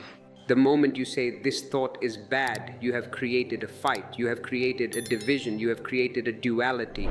Good versus bad, me versus my mind. And you have already made it stronger by feeding it with attention. Resistance is food. Whatever you resist persists. But when you simply watch without calling it anything, try this. A thought comes, a violent thought. Instead of saying, I am violent or this is bad, just say, a thought. Or better yet, say nothing. Just acknowledge the phenomenon, something appearing, something disappearing. Without trying to change it, something astonishing happens. The thought loses density. It becomes transparent. It becomes like a ghost. It passes through you like a breeze through an open window, leaving no mark, no trace. If you close the window, resistance, the breeze hits the glass and creates pressure. If you open the window, acceptance, the breeze flows through and you remain untouched. Try it sometime. When the mind becomes noisy, don't say, I'm anxious or I need peace. Don't diagnose yourself. Don't become your own doctor. Instead, just say, there is movement. That simple seeing, there is movement, ends the illusion of I am the movement. I am moving suggests you are doing it. There is movement suggests it is happening to you or around you. It separates the observer from the observed. The goal is not to silence the mind, but to awaken consciousness. Silence is not the absence of thought. If you knock a man unconscious, he has no thoughts. Is he enlightened? No, he is just unconscious. A stone has no thoughts. Is the stone a Buddha? No, it is just a stone. We are not looking for the silence of the graveyard. We are looking for the silence of the garden, alive, vibrant, buzzing, yet peaceful. Silence is the presence of awareness. When awareness is total, even if thoughts appear, they are like echoes in a vast canyon. Have you been to a canyon? You shout, hello. The echo comes back, hello, hello, hello. But the canyon remains empty. The canyon is so big that the sound cannot fill it. Your consciousness is that canyon. The thoughts are just little echoes. They come, they go, and the space remains untouched. And this space, this inner vastness, is what you've been searching for under many names. You call it peace, you call it freedom, you call it enlightenment, you call it God. You have chased it through meditation, religion, philosophy. You have gone to India, to the Himalayas, to the churches, to the mosques. You have read the Bible, the Gita, the Quran, but it has always been hidden in the simplest thing, watching without judgment. It was under your nose the whole time. Think of muddy water. This is you right now. Your mind is like a jar of river water, full of mud, leaves, sand. You shake it. You say, I want clear water. So you put your hand in and try to pick out the mud. What happens? You stir it up more. The more you try, the muddier it gets. But if you leave it alone, if you put the jar on the table and just sit with it, gravity does the work. The mud is heavy. It wants to sink. The water is light. It wants to rise. The mud settles. The water becomes transparent, and the reflection of the sky appears. That is what happens when you stop interfering with your thoughts. When you let it be, when you stop steering the mind, clarity arises naturally. That clarity is your natural state. You don't have to create it. You are not manufacturing clarity. You are uncovering it. It is like a diamond covered in dust. You don't create the diamond. You just blow away the dust. You only have to stop disturbing it. If you are finding value in this metaphor of the muddy water, if you can feel the mud settling in your own mind right now, consider leaving a like on this video. It helps others find this clarity. And if you wish to go deeper into the practice of non-interference, check the description for my guided meditation ebooks. They are tools to help you sit with the jar without shaking it. Awareness is like a candle's flame. The candle doesn't fight darkness, it simply shines. In its light, everything becomes visible, and in that visibility, confusion ends. The darkness was never a real thing. It was only the absence of light. The same is true with overthinking. It is not a real disease. Do not treat it like a cancer. Do not treat it like an enemy. It is only the absence of awareness. Once awareness enters, there's no need to cure anything. The mind finds its natural balance, and when that balance appears, restlessness turns into rhythm. The very energy that once made you anxious now becomes aliveness. This is the great transformation. You have so much energy. Anxiety is tremendous energy. It is high voltage. Right now it is electrocuting you. But if you add awareness, that same voltage becomes creativity, it becomes passion, it becomes dance. The same movement that was noise becomes music. The same mind that was chaos becomes creativity. Awareness doesn't kill the mind. It transforms it into a servant. And the mind is a beautiful servant. It is a terrible master, but a beautiful servant. It can calculate, it can plan, it can write poetry, it can build bridges, but only when you are the master. When the mind becomes a servant, life becomes effortless. You think, but only when it's needed. When you need to solve a math problem, you use the mind. When you are done, you put it away, like a hammer.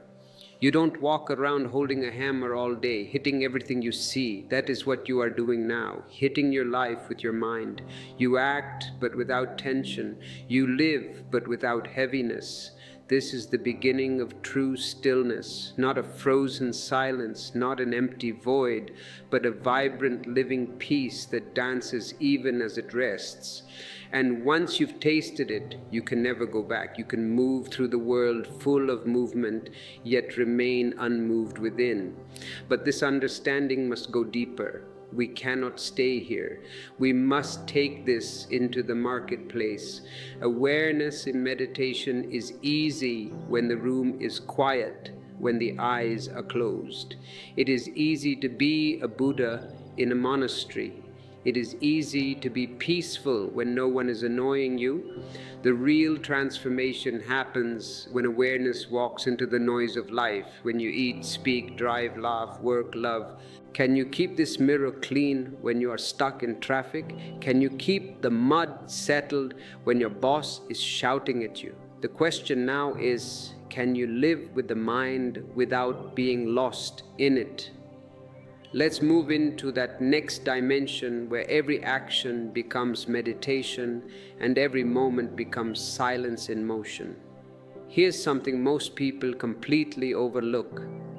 Peace isn't found by escaping the mind, but by living alongside it with awareness. You don't need to run to the mountains. You don't need to leave your family. You don't need to quit your job. You don't need to close your eyes forever or sit cross-legged under a tree. You can be in the marketplace, surrounded by noise, by chaos, by conversation and movement, and still remain untouched inside. This is the tantra of life, not rejecting, but integrating. The secret is not withdrawal, it's presence. Once awareness becomes part of your daily rhythm, even ordinary moments begin to shine with an extraordinary stillness. You can live with the mind without being lost in it. And that is the real miracle of awakening.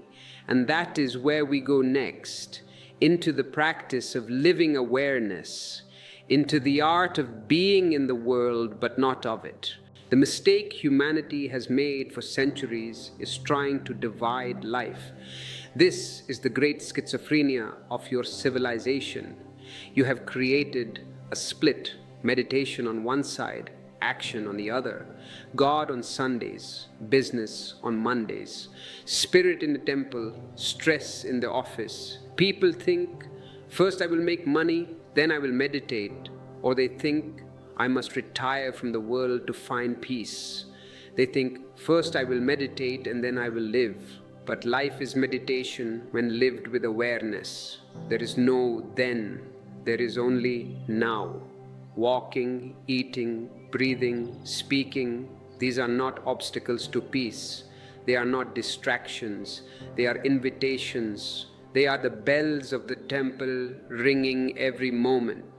The more you bring awareness into daily actions, the less power the mind has to dominate you. You say you don't have time to meditate. I say to you, you have time to breathe, don't you? You have time to walk from your car to your office, don't you? You have time to drink a cup of tea, then you have time to meditate, because meditation is not a separate act. It is a quality you bring to the act. When you wash your hands, just wash your hands. This sounds simple, but it is the most difficult thing in the world for the modern mind, because when you wash your hands, you are not there. You are in the conference call that is about to happen. You are arguing with your spouse in your head. You are worrying about the bacteria. Come back, Feel the water. Feel the temperature.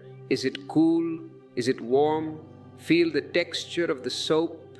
Feel the movement of your fingers against each other. Listen to the sound of the splash. In those 30 seconds of washing hands, if you are totally present, you are refreshing your soul more than hours of unconscious sleep.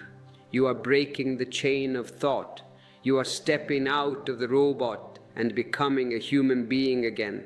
When you eat, just eat.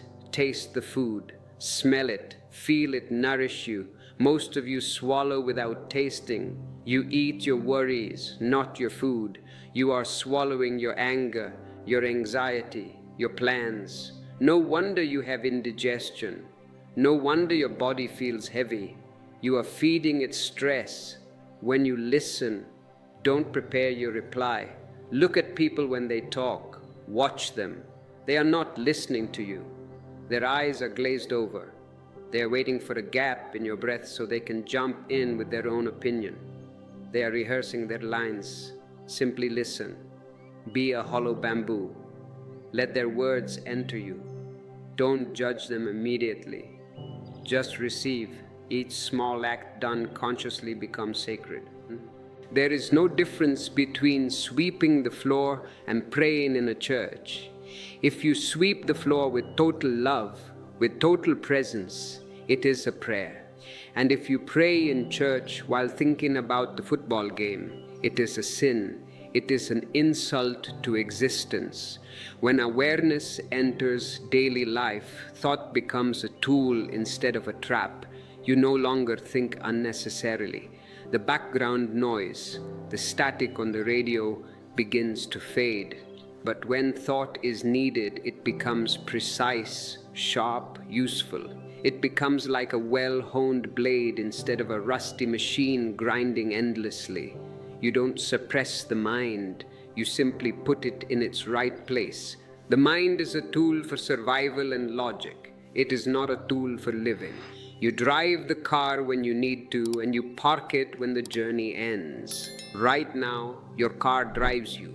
Imagine this. Imagine you buy a car and you cannot stop it. It drives into the garage, into the living room, into the bedroom. It runs all night. The engine is roaring while you are trying to sleep. The exhaust is filling the house with smoke. You would say, "This car is a monster. I want to get rid of it." This is your relationship with your mind. It runs without destination, burning fuel and creating smoke. But once you awaken to awareness, you hold the wheel again, you turn the key, you start the engine when there is a problem to solve. Okay, I need to plan this budget.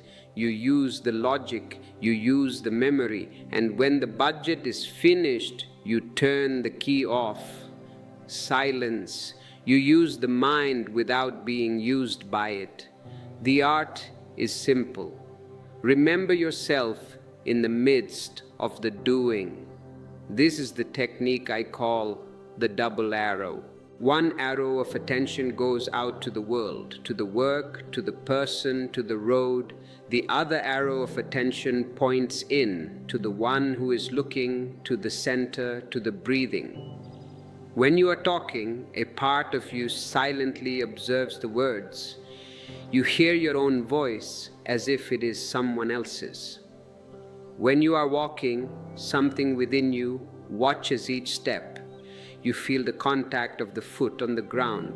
This watcher doesn't interfere. It doesn't say walk faster or speak louder. It simply knows, and that knowing changes everything.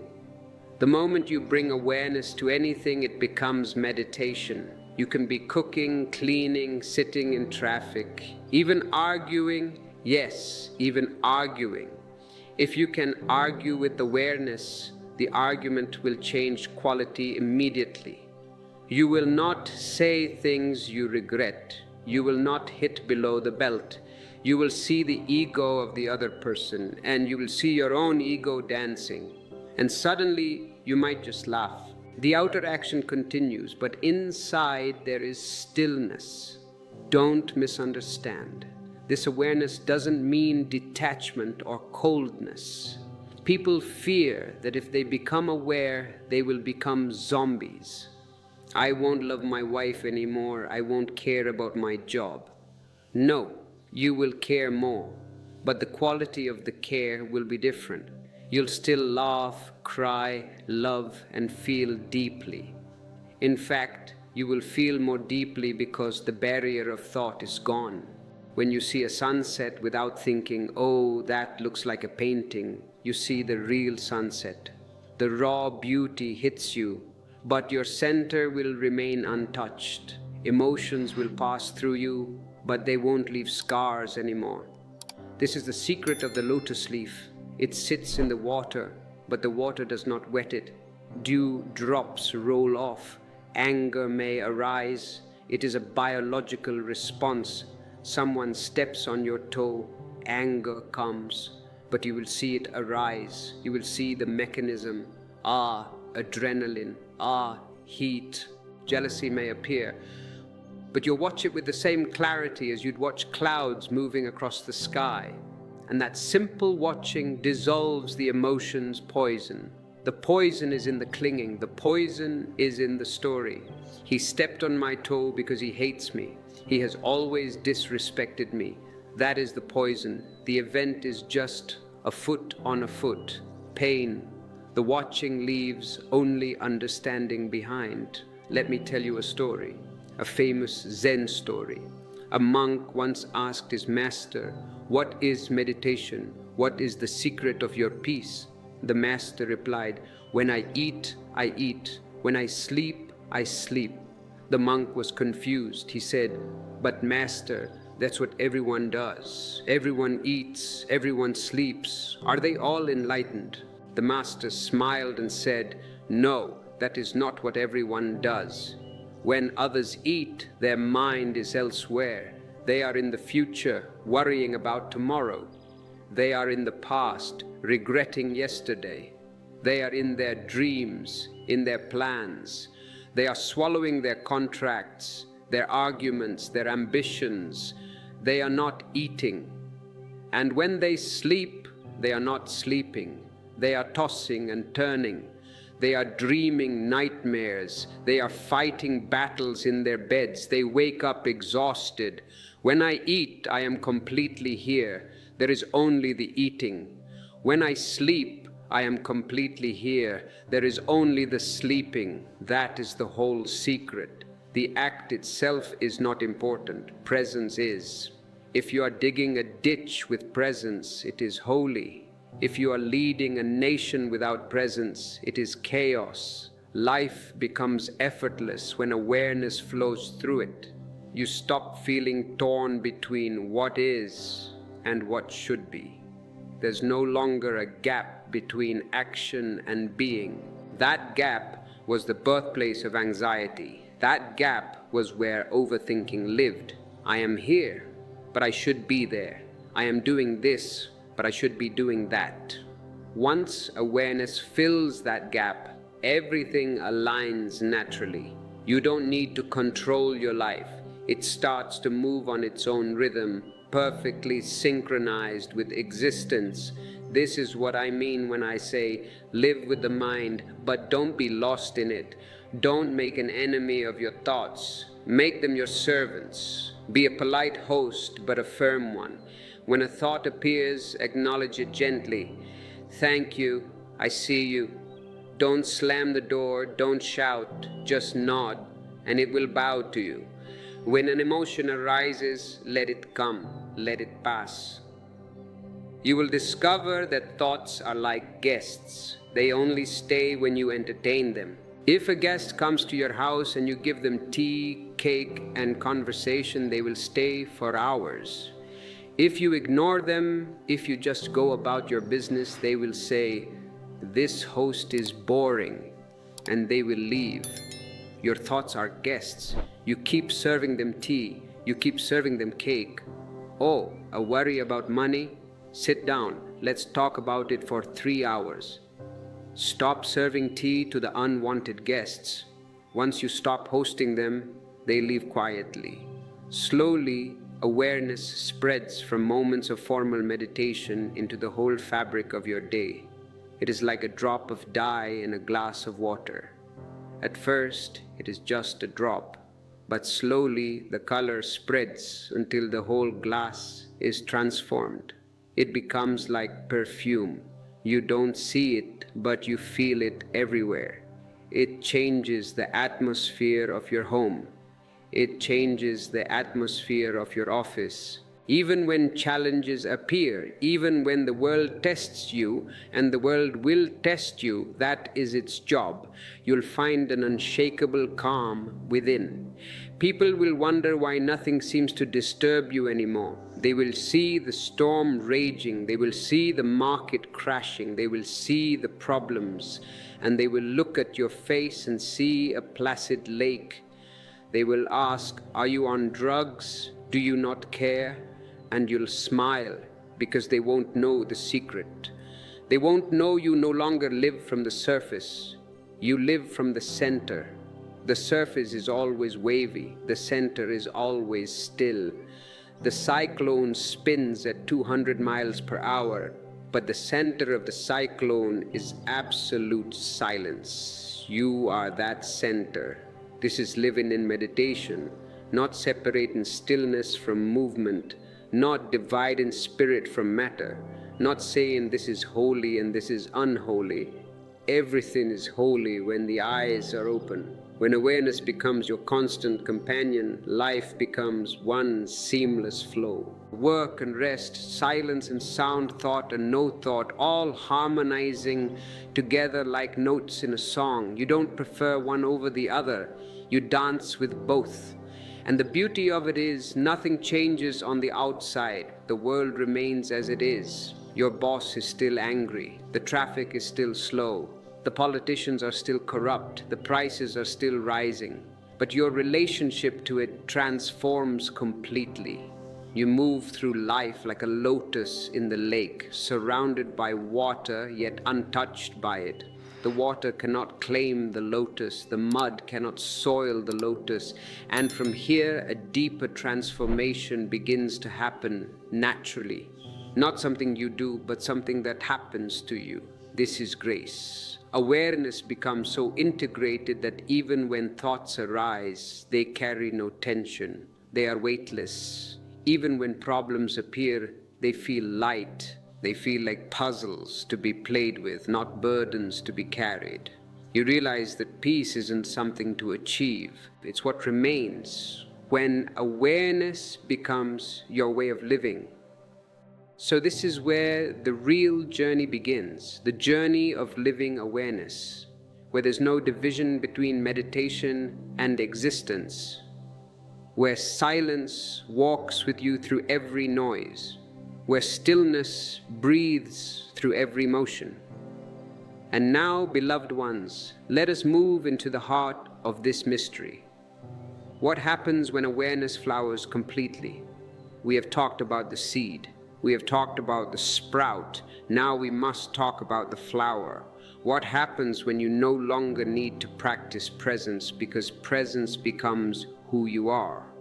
When awareness becomes continuous, when it is no longer an effort, when you don't have to remember to be aware because you simply are awareness, when you no longer drift in and out of it, waking up, falling asleep, waking up, but live as it. Something exquisite begins to unfold, an inner flowering so total that even silence becomes alive. You start to feel as if your whole being is breathing in rhythm with existence itself. You wake in the morning and there is no rush. There is no plan that presses on your chest.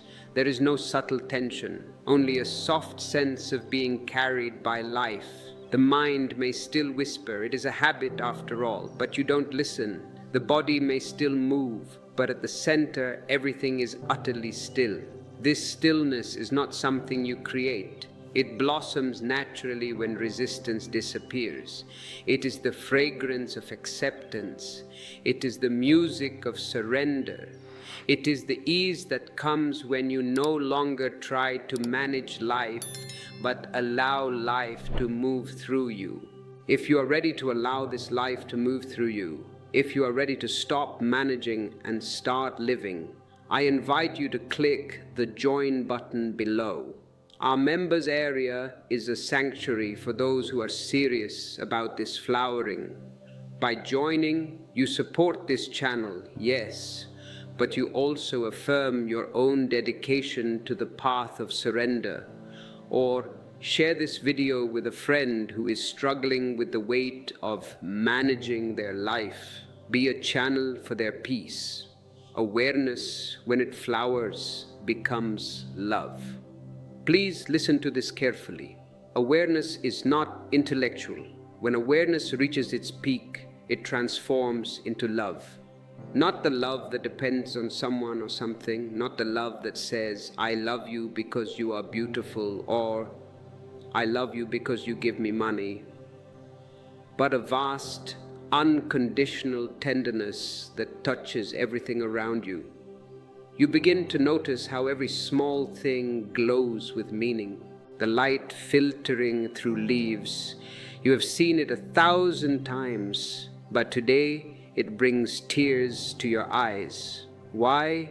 Because you are seeing it without the screen of thought. You are seeing the divinity in the light, the laughter of a stranger.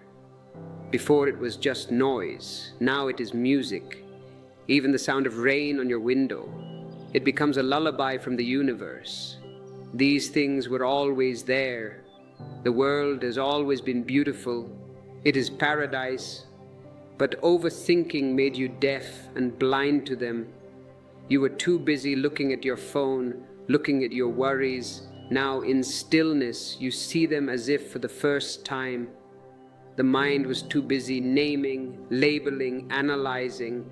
This is an oak tree. It is 50 years old. It is worth $500 as lumber.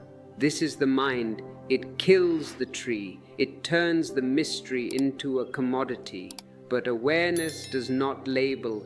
It listens. It touches. It merges. It does not dissect. You do not pull the flower apart to see where the beauty is. If you pull it apart, you destroy it. It dissolves into the moment, and in that dissolution, beauty returns. You no longer divide the world into good and bad. This is the greatest freedom, the freedom from judgment. This is a good day because I made money. This is a bad day because it rained. Who are you to judge the rain? The rain is needed. The rain is thirsty earth's celebration. You stop dividing into spiritual and ordinary. This temple is holy, this toilet is dirty. No, God is in the toilet as much as in the temple. If God is infinite, He cannot be excluded from anywhere. You stop dividing into mine and theirs. Everything simply is. The flower blooms and fades. Both are sacred. The blooming is life. The fading is death. Both are hands of the same existence. The day comes and the night follows. Both are divine. This is freedom, the end of opposition, the end of the inner war. Your overthinking used to come from the need to choose, to pick a side, to control, to fix. I need to fix this situation. I need to fix my husband. I need to fix myself. Now there is nothing to fix because everything already carries its own perfection. Even the imperfections are perfect for the growth they provide. You start to live effortlessly, without argument, without inner commentary. You walk down the street and you don't have a running narration in your head. You just walk. Silence becomes your language, and yet this silence is not empty. Do not fear it. It is not the silence of loneliness. It is full of presence, full of awareness, full of life. It is pregnant with creativity. You begin to understand that stillness is not the absence of movement, but the presence of harmony. The wind still blows, the world still spins, thoughts may still pass, but none of it disturbs your center anymore. It's as if you've discovered a deep hidden melody beneath all the noise, a song that was playing all along, the song of the cosmos, Om, the hum of existence. But you could only hear it when you stopped trying to listen to your own ego. There is a beautiful story in Zen about a monk who asked his master, "What is enlightenment?" The master replied, "When hungry, eat; when tired, sleep." The monk was puzzled. He thought enlightenment must be something exotic, flying in the air, reading minds, glowing with golden light. He said, "But everyone eats and sleeps." The master smiled. "Yes, but not everyone is there when they eat, and not everyone is there when they sleep. That is the flowering of stillness, when every act, no matter how simple, becomes whole because you are wholly present. You pour tea and the whole universe pours tea. You walk and the whole universe walks. You no longer live life in fragments. Each moment contains the entirety of existence. Even in the face of chaos, you remain serene. This is the ultimate test. Someone insults you, they spit on you, they call you a fool. Instead of reacting, instead of the old mechanical robot jumping up to fight, you watch. You watch the rise of heat in your chest. You watch the quickening of your breath. You watch the mind's urge to defend itself. He can't say that to me. I am important. You watch, and because you watch, something remarkable happens. The emotion doesn't become you.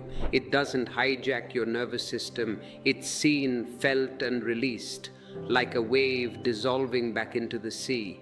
This is the power of awareness. It allows every experience to complete itself without residue. Nothing lingers, nothing sticks, nothing scars. You live fresh, moment to moment, unburdened by the past, untouched by the future. And this flowering of stillness has a fragrance. You cannot see it, but others can smell it. It is a spiritual fragrance. When you walk, people feel calm around you without knowing why. Animals will come to you. Children will smile at you because you are not emitting waves of danger. You are emitting waves of peace. When you speak, your words carry a quiet authority. Not because you are shouting, not because you are using big words, but because your words are coming from a place of truth. They are coming from the center, not the circumference. Your silence becomes more eloquent than speech. Your presence becomes more healing than any philosophy. You don't need to give advice. Just sitting with you, people feel their worries dropping. The world feels lighter, not because it has changed, but because you no longer carry its weight. You've realized that existence was never something to bear. It was not a burden on your shoulders. It was always something to dance with. When this understanding deepens completely, even the idea of you begins to dissolve. And this is the final step, the disappearance of the separate self. Awareness no longer belongs to anyone. It is not my awareness. It is just awareness. It just is. The watcher and the watched become one. There is no separation between the sky and the clouds, between the song and the singer. The dancer becomes the dance. You breathe, but it feels as if life itself is breathing through you. You are not breathing, you are being breathed. You speak, but words seem to flow from somewhere beyond the mind. You live, but it no longer feels like your life. You don't possess it. You are not the owner. You are the expression. It feels like life itself unfolding through the form you temporarily call me. And that realization brings the deepest peace imaginable. Not the peace that depends on silence or solitude, not the fragile peace that breaks when the phone rings, but the peace that remains unshaken amidst all movement. You've come home now, home to yourself, home to being, home to the space beyond thought. The journey of overthinking has ended, not because you forced the mind to stop, that was violence, but because you saw it clearly and realized it was never you. You no longer live as the storm, you live as the sky. And from this sky, everything that happens, joy, pain, noise, silence, becomes a part of your infinite song. And now, beloved one, before we end, let us bring this all together. Let us weave the threads into a final tapestry. To look back at this journey and remember the heart of it, to let this understanding settle deep within you so it becomes not just knowledge, which you can lose, but living truth, which is you. Let us return to silence one final time, to the space where all thoughts end and peace begins. You have heard the words, but words are cheap. The mind collects words like a miser collects gold coins. It stacks them up. I know about awareness. I know about witnessing. But nothing changes in your life. Why? Because knowledge is not enough. You must become the laboratory. You must become the experiment. We have spoken of the silence that begins where thoughts end. But how do you carry this silence when the world demands your noise? How do you remain the sky when people are trying to paint you as a storm? This is the hardest part and the most essential part. You see, it is easy to trust divine timing when the sun is shining. It is easy to say, I surrender to the universe, when the bank account is full and the lover is kind. But the moment the chaos returns, the moment the delay stretches into a month, into a year, the trust evaporates. The panic returns, and you say, Osho, it is not working, the timing is wrong. I tell you, the timing is never wrong. You are just looking from the wrong perspective. You are looking from the perspective of the ego. And the ego is always in a hurry because the ego knows it is going to die. The ego has a deadline. It is terrified of time. It wants to accumulate everything now because it knows its time is limited. But your being is eternal. It has no deadline. It has been here forever and it will be here forever. When you shift from ego to being, the rush disappears. Why rush when you have eternity? Why panic when you are the very fabric of existence? Let me give you a method to dissolve the ego that resists the timing, a method to become the empty boat. This is an ancient Taoist insight that fits perfectly into our journey of calmness. Imagine you are sitting in a small boat on a river. The day is beautiful. You are closing your eyes, meditating, drifting with the current. You are calm. You are trusting the flow. Suddenly, bam, another boat crashes into you. Your eyes fly open. Anger rises instantly. You idiot, you scream. Can't you see I am meditating? Watch where you are going. You are ready to fight. You are ready to curse the captain of the other boat. You stand up, your face red with rage, and you look into the other boat, and you realize the other boat is empty. It has simply drifted downstream, unmoored, and bumped into you. What happens to your anger? In a split second, it evaporates. It has nowhere to go. There is no one to be angry at. You cannot yell at an empty boat. You might even laugh. You might reach out and gently push the boat away. The event was the same, a collision. The chaos was the same. Your boat was rocked. But your reaction was totally different. Why? Because in the first instance, you thought there was an other doing it to you. In the second instance, you realized it was just a happening. Now, listen closely. This is the secret of staying calm in chaos. The people who hurt you, they are empty boats. The delays in your life, they are empty boats. The chaos that shakes your house, it is an empty boat. No one is doing it to you. The universe is not sitting there plotting against you. Let's make him suffer today. No, existence is just flowing. Currents are moving, winds are blowing.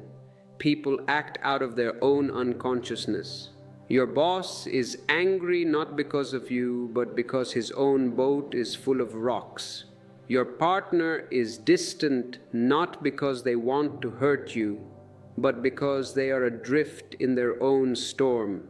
If you can see them as empty boats, driven by the winds of their own conditioning, their own past, their own pain, you will not get angry. You will have compassion, and more importantly, you must become the empty boat. If your boat is full of ego, full of I want, full of it must happen now, then every time life bumps into you, there will be a noise, clang, there will be pain. But if you empty yourself, if you throw out the ego, throw out the demands, throw out the rigid timeline, then when life hits you, it passes right through. There is nothing to hit. This is what I mean by readiness. The readiness I spoke of earlier is the readiness of emptiness. Life is waiting for you to become empty so it can fill you. If you are full of your own plans, your own rigid ideas of how your destiny should look, existence cannot give you anything. Your cup is too full. Even if the ocean tries to pour into you, it will spill over. The delays you are experiencing, they are existence waiting for you to pour out your old tea so it can pour in the new wine. So, the next time chaos arrives, do not solidify yourself. Do not say, I am the victim. Do not say, this is unfair. Say, I am the empty boat. Let the collision happen, let the boat rock, but do not create a story around it. If you can practice this, becoming empty, becoming spacious, you will find that the divine timing you have been waiting for suddenly accelerates, because nature abhors a vacuum. The moment you are truly empty of your own striving, the divine rushes in to fill you. But the mind is tricky. It says, okay, Osho, I will be empty so that I can get what I want. Do you see the trap? You are still bargaining. You are using emptiness as a currency to buy a result. I will be patient so that the money comes. That is not patience. That is waiting. And there is a tremendous difference. Waiting is a state of the mind. Waiting means you want the future, not the present. You are tolerating the now, but your eyes are on the horizon. Waiting creates tension. It creates a subtle vibration of not yet, hurry up. Patience is a state of the heart. Patience means you are enjoying the now, knowing that the future will take care of itself. The mother carrying a child in her womb is not waiting in anxiety. She is patient. She knows the 9 months are necessary. She enjoys the swelling of the belly. She enjoys the movement of the life inside. She does not scream at the calendar. She trusts the process.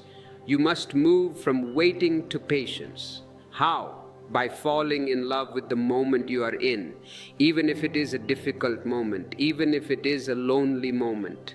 Can you love your loneliness? Can you treat it as a guest?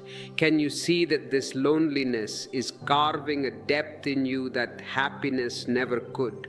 Can you love your confusion? Can you say, I do not know where I am going, and that is a beautiful mystery? The moment you accept the chaos, it ceases to be chaos. It becomes a dance. And when you stop fighting the now, the tomorrow you have been dreaming of suddenly has permission to arrive. This is the law I promised to reveal to you, the rarely understood law of existence. It is the law of reverse effort. The harder you try to swim, the more you struggle. When you float, the water carries you. The more you chase a butterfly, the faster it flies away. When you sit still, it lands on your shoulder. Your destiny is that butterfly. You have been running around the garden with a net, sweating, cursing, trampling the flowers, trying to catch your destiny.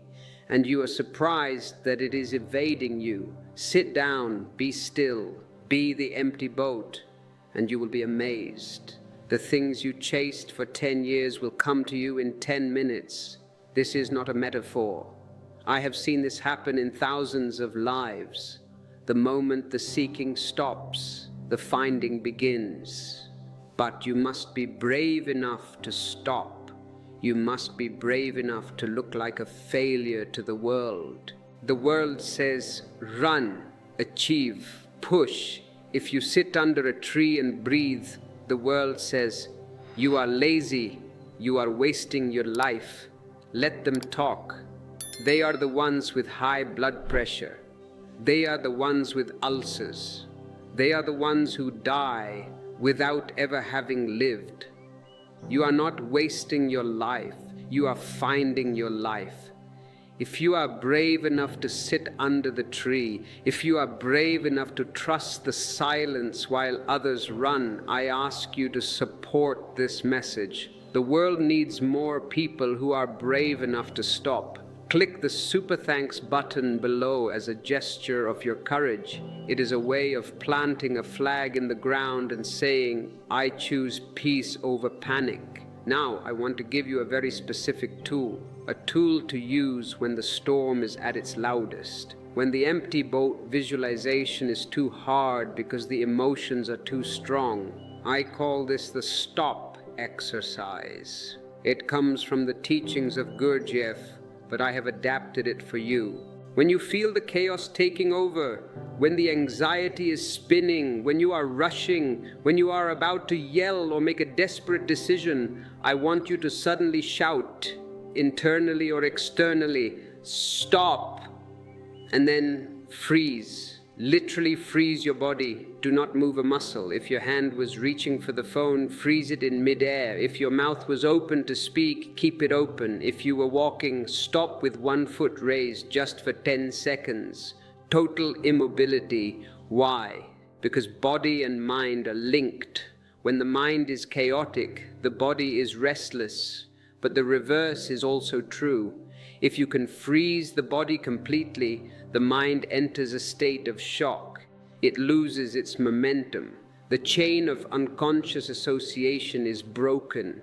In that 10 seconds of freezing, you're pulled out of the movie. You become the camera. You see your hand reaching for the phone. You see the tension in your neck. You see the ridiculous urgency. And in that gap, you reclaim your consciousness.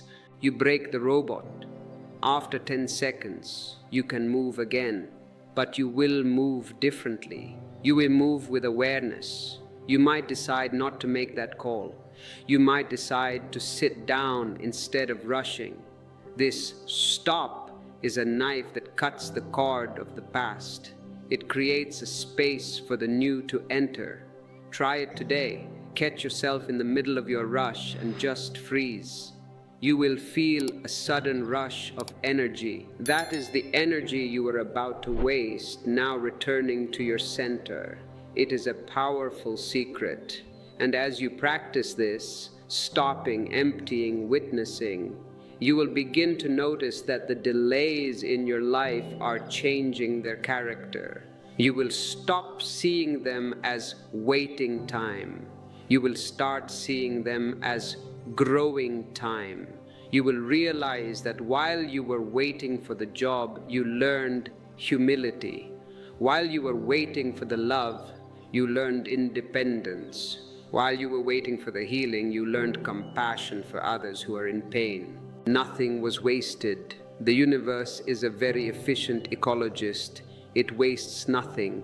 Every tear, every moment of boredom, every frustration was used to compost your soul, to make the soil rich, so that when the flower finally blooms, and it will bloom, it has deep roots. It is not a plastic flower, it is real, it has fragrance. And this brings us to a delicate point. a point about trust that acts as a bridge to the final realization. Trust is not a guarantee that you will get exactly what you want.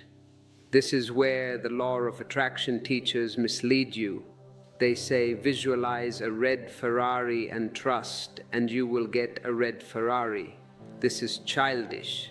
This is treating the universe like a catalog. Trust means I will get what is needed for my growth. Maybe a red Ferrari is needed. Okay, it will come. But maybe a bicycle is needed. Maybe walking is needed. Maybe getting lost is needed. Trust means accepting that the universe knows your destination better than you do. You think your destination is happiness. The universe knows your destination is awakening. Happiness is cheap. Anyone can be happy with a little alcohol, a little pleasure. Awakening is the fire. Awakening is the gold. Sometimes to wake you up, existence has to shake you. It has to take away your toy. It has to crumble your plans. If you trust only when things go your way, that is not trust. That is a business deal. God, I will believe in you if you give me the lottery numbers. Real trust is when things go completely wrong, according to your mind, and yet you feel a deep yes inside. You say, okay, this too, this chaos too, this loss too, it must be part of the great architecture. When you have this quality of trust, you are invincible. Nothing can defeat you. If you win, you win. If you lose, you learn, so you win. The chaos becomes your teacher. The delay becomes your meditation. The enemy becomes your empty boat. You become an alchemist. You turn the lead of life into gold. And this alchemy is not for the chosen few. It is not for the saints in the caves. It is for you, with your bills and your heartbreaks and your noisy mind. You are the alchemist. Your awareness is the philosopher's stone. Now let us go deeper into the silence that makes this alchemy possible. We have cleared the weeds. We have tilled the soil. Now we must plant the seed of absolute presence. I want you to understand the relationship between time and no time. Your life exists on two planes. Imagine a cross. The horizontal bar is time, past, present, future, birth, childhood, old age, death. This is where your body lives. This is where your career lives. This is where the chaos lives. The vertical bar is no time. It intersects the horizontal bar at this very moment, now. The vertical bar has no past and no future. It is just depth. It goes up to the heights of divinity and down to the roots of existence. Most of you live only on the horizontal line. You are running from left to right, from birth to death, rushing, rushing, rushing. I must get there before I die. But peace is not at the end of the line. Peace is found by stopping the horizontal movement and dropping into the vertical. In this moment, right now, as you hear my voice, there is no time. Check it. Look inside. Is it 2024 inside? Is it 5 p.m. inside? No. Inside it is just isness. It is the same isness you felt when you were 5 years old looking at a butterfly. It is the same isness you will feel when you take your last breath. The vertical dimension is the dimension of the calm. Chaos is always horizontal. It needs time to exist. It needs a before and an after. Stillness is always vertical. It only needs now.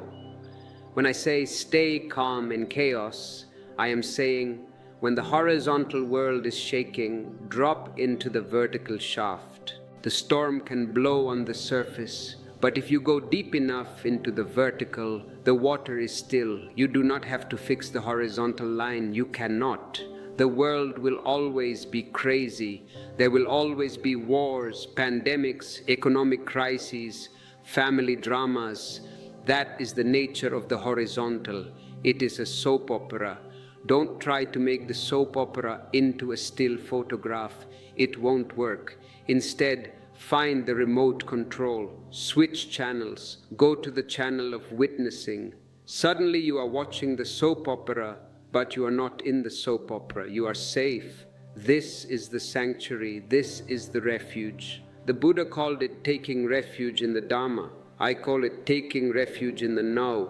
And you can do this anytime. In the middle of an argument, stop, drop vertical, feel your feet, feel your breath, be. The argument continues, but the arguer has disappeared. You become a hollow bamboo through which existence speaks, and existence speaks with sanity, with clarity, with timing. You will say exactly the right thing at the right time, not because you planned it, but because you got out of the way.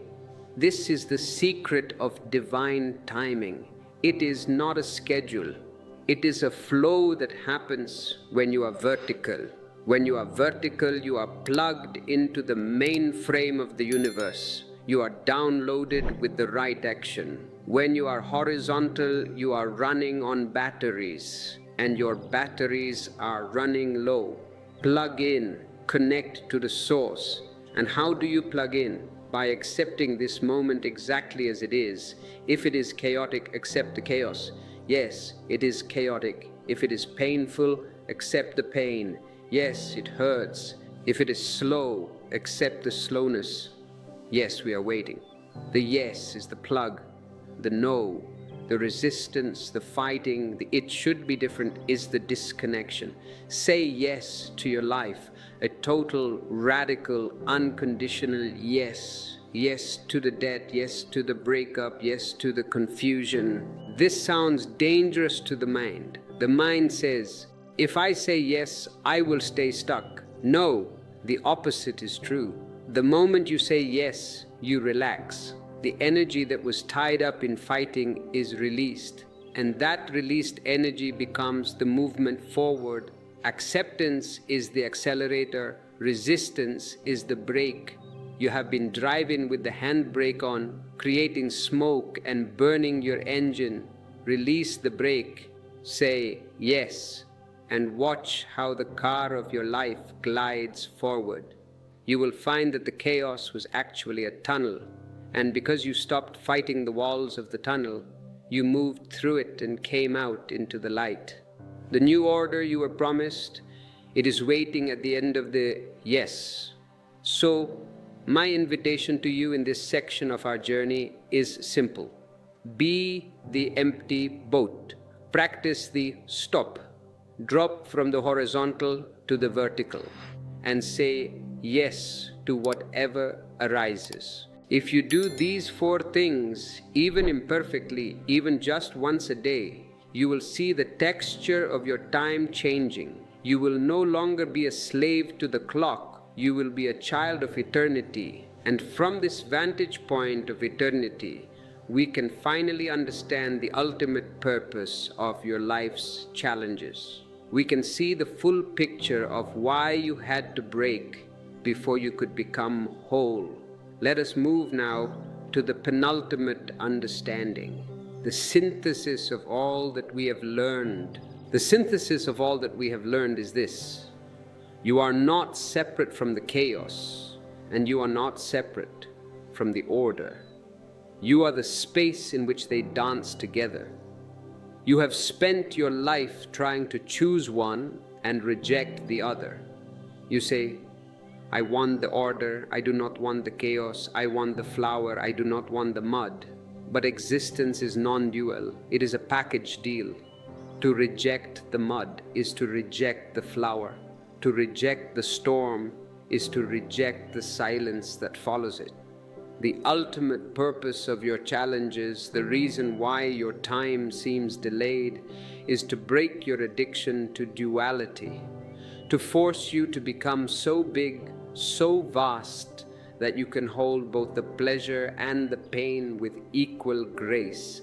This is the birth of the Zorba the Buddha, the human who is grounded in the earth, enjoying the market, the love, the food, Zorba, and at the same time is anchored in the sky, witnessing, silent, eternal, Buddha. The chaos is there to destroy your smallness. If everything went according to your plan, if you got the job instantly, if the lover never left, if the money always flowed, you would remain small. You would remain a spoiled child of the universe. You would never develop the spiritual muscles that only resistance can build. You would be fragile. The first strong wind would shatter you. Existence loves you too much to let you remain fragile. So it sends the storm, it sends the delay, it sends the impossible situation, not to crush you, but to expand you. When you are in deep pain, have you noticed, you become deep. Shallow people are usually those who have not suffered enough yet. They are laughing on the surface, but there is no resonance in their eyes. But look at the eyes of someone who has waited, someone who has lost, someone who has been broken and put themselves back together with the gold of awareness. Their eyes are like deep wells. You can fall into them. They have gravitas. They have presence. So, do not curse the chaos. It is digging the well of your being deeper so that you can hold more water of life. Khalil Gibran said it beautifully. The deeper that sorrow carves into your being, the more joy you can contain. Your capacity for joy is exactly equal to your capacity for sorrow. If you resist the sorrow, you are also shrinking your capacity for joy. You are becoming a puddle instead of an ocean. Say yes to the carving. It hurts, yes. Let it hurt. Do not pretend it doesn't. But know that the chisel is in the hands of the divine sculptor. And this brings us to the nature of good and bad luck. The mind is always judging the timing. This is bad timing, you say. This is a disaster. But you do not know the whole story.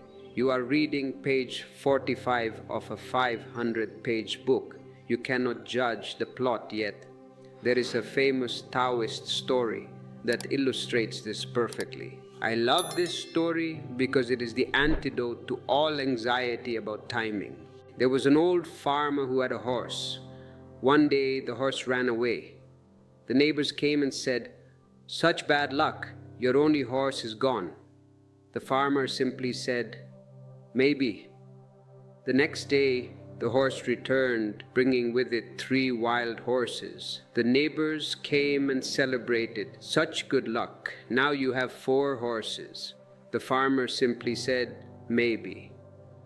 The next day, the farmer's son tried to ride one of the wild horses. He was thrown off and broke his leg. The neighbors came to comfort him. "Such bad luck, your son is crippled." The farmer said, "Maybe." The next week, the army came to the village to conscript all the young men for a war. They saw the son's broken leg and rejected him. All the other young men were taken to die in battle. The neighbors said, "Such good luck, your son is saved." The farmer said, "Maybe." Do you see? The process is endless. Every bad event carries the seed of a good outcome, and every good outcome carries the seed of a new challenge. The mind wants to put a full stop. This is the end. I am ruined. Existence puts a comma, and then, if you can live with the attitude of maybe, the attitude of who knows what this is good for, you will stay calm in any chaos. You lost your job. Maybe it is to save you from a heart attack 5 years from now. Maybe it is to force you to start the business you have been dreaming of. You were rejected by a lover. Maybe it is because someone who matches your soul is walking toward you and you needed to be single to meet them. You do not know, and in that not knowing there is freedom. Drop the arrogance of thinking you know what is good for you. You don't. You are a tiny fragment. Let the whole decide. This surrender of knowing is the highest form of intelligence. It is the intelligence that says, "I am not the general, I am the soldier. Life, you give the orders." And when you live like this, a strange phenomenon occurs. We call it synchronicity. When you stop fighting the timing, you start falling into the grooves of the universe. Things start to click. You meet a stranger on a bus who has exactly the book you needed to read. You turn on the radio and hear exactly the answer to your problem.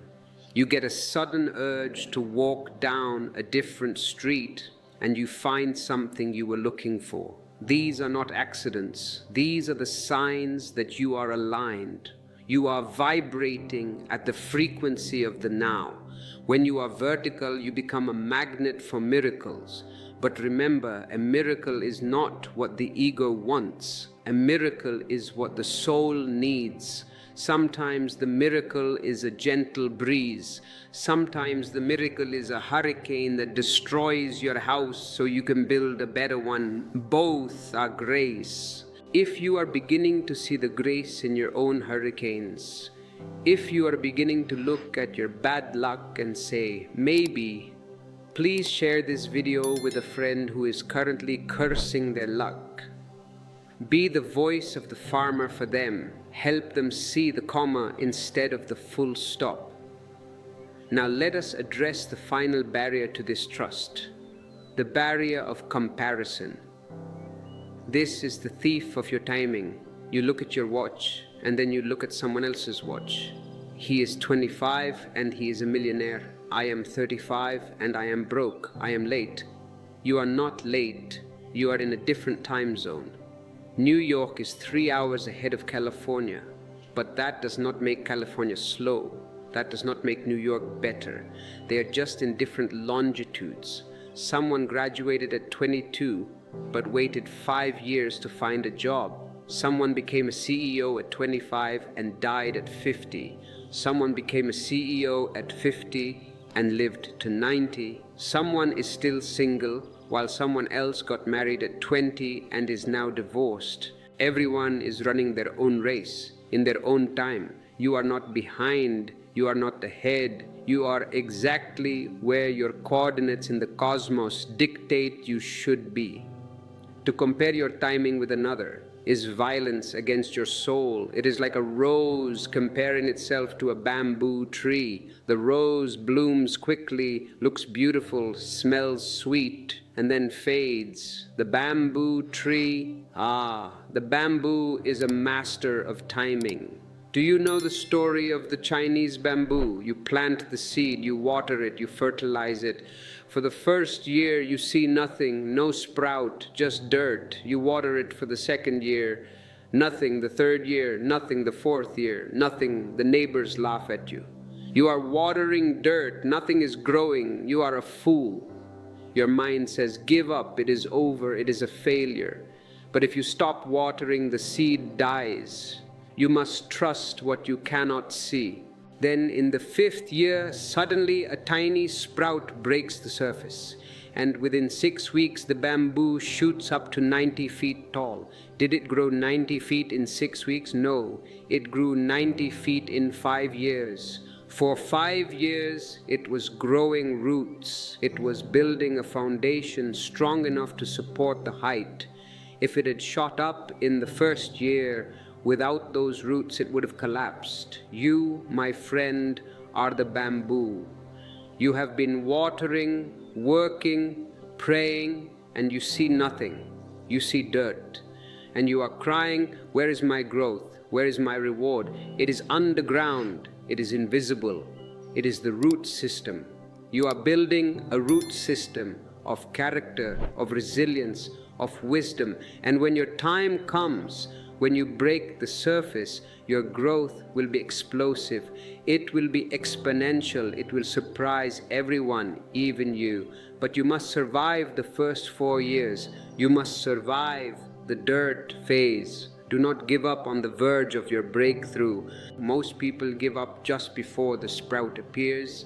They sell the farm one day before the harvest. Hold on, not with tension, but with trust.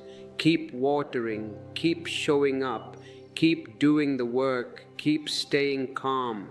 The physics of the universe cannot be denied. Energy in equals energy out. If you have been putting in the energy, the result is inevitable. It is gathering, it is coiling. Trust the bamboo, trust your roots. And if you feel that you are in the dirt phase right now, if you feel the darkness of the underground, I invite you to leave a comment below simply saying, I am growing roots. Let this be your declaration to the universe that you have not given up, that you understand the invisible work. Read the comments of others and see how many of you are in this together. You are a forest of bamboo waiting to rise. This understanding shifts your focus from the fruit to the root. The world is obsessed with fruits, money, fame, weddings, awards. The mystic is obsessed with roots, values, patience, silence, love. If you take care of the root, the fruit will come. It has to. You don't have to worry about the fruit. Have you ever seen a tree pacing back and forth, worrying about its apples? Will they be red? Will they be sweet? No, the tree just stays rooted. It drinks the water, it enjoys the sun, and the apples come as a natural byproduct of its health. Your success will be a byproduct of your inner health. Your love will be a byproduct of your self-love. Your order will be a byproduct of your calmness. Work on the roots. The silence we practiced earlier, that is root work. The stop exercise, root work. The empty boat, root work. Do not ask, when will I get the result? Ask, how deep are my roots today? This changes the quality of your waiting. It turns waiting into tending. You are a gardener of your own soul. And a gardener is never anxious. A gardener is hopeful. A gardener knows the seasons.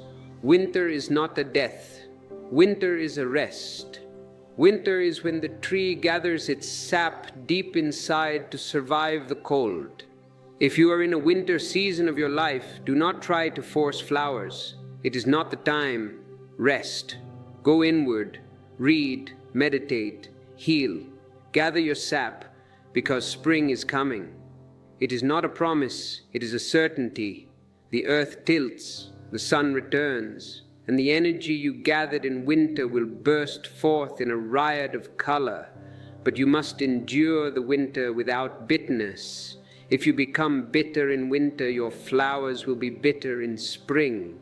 If you become hard and cynical because of the delay, your fruit will be hard and tasteless. Stay soft, stay open, even in the cold. This is the greatest courage, to keep your heart open when the world gives you every reason to close it, to keep trusting when the evidence says give up, to keep loving when you have been betrayed. This courage creates a magnetic field. It attracts the higher forces. The gods become interested in you. Look at this human, they say. He is in the dark, but he is still singing. Let us help him. You provoke the divine intervention by your courage, so stand tall in your winter. Do not hunch your shoulders. Do not apologize for your delays. Wear your scars like medals. You are being prepared for a destiny that is unique to you. A mass-produced life takes no time to build. A masterpiece takes years. You are a masterpiece in progress. Do not rush the artist. The artist is existence itself.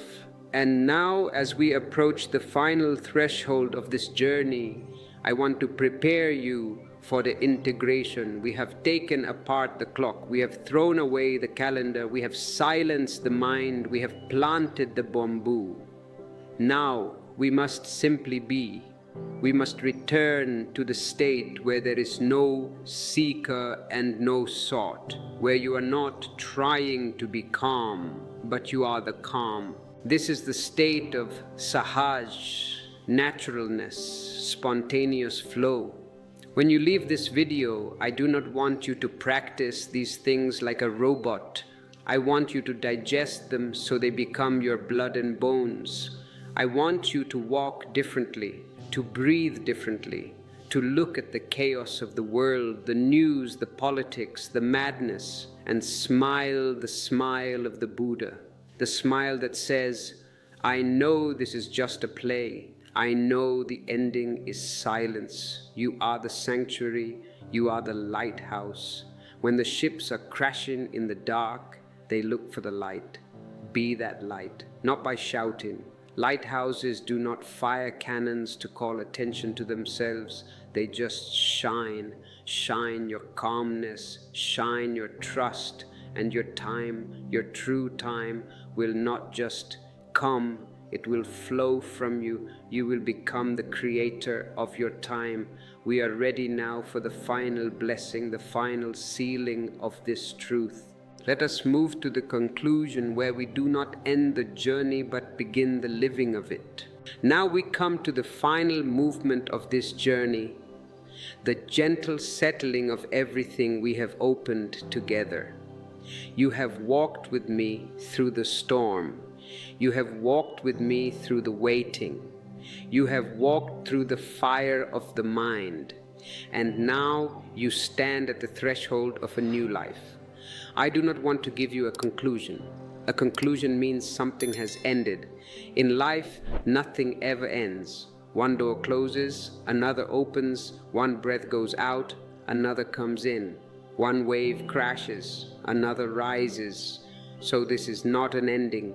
This is a commencement. You are going back into the world now. The video will end. The screen will go dark. The silence of this transmission will fade. And the noise of your house, your street, your mind will try to return. The test is not here while you are listening to me. The test is there. When you turn off this screen, will you carry the fragrance or will you leave it here? Most people leave the fragrance in the temple.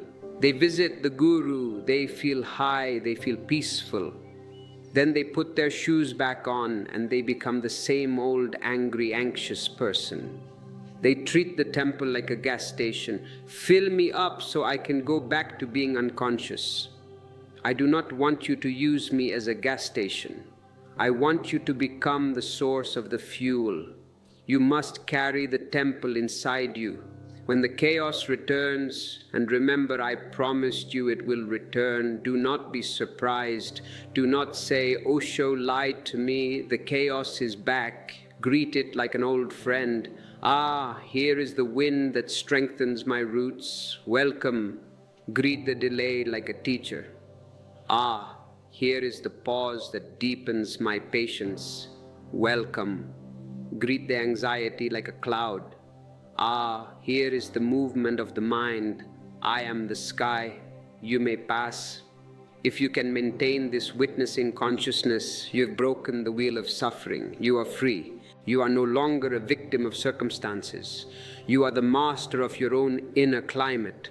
The world can be raining, but inside you are the sun. The world can be screaming, but inside you are the silence. This is the only freedom there is. Political freedom is superficial. Economic freedom is temporary. Spiritual freedom, the freedom from your own reaction, is eternal. And this freedom brings us to the ultimate realization of divine timing. We started by thinking that divine timing means getting what I want at the right time. We end by realizing that divine timing means dissolving the I that wants. When the I dissolves, there is no time. There is no waiting. There is no delay. There is only the unfolding. The river does not wait to reach the ocean.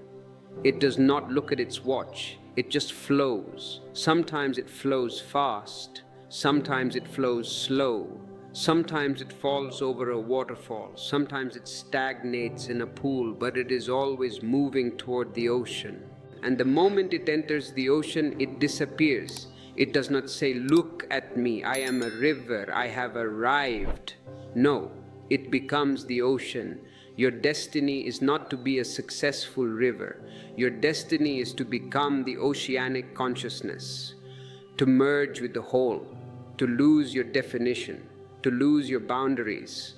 When you are the ocean, who is there to be anxious? When you are the ocean, what chaos can disturb you? The storm only disturbs the surface. The depths are always calm. You are that depth.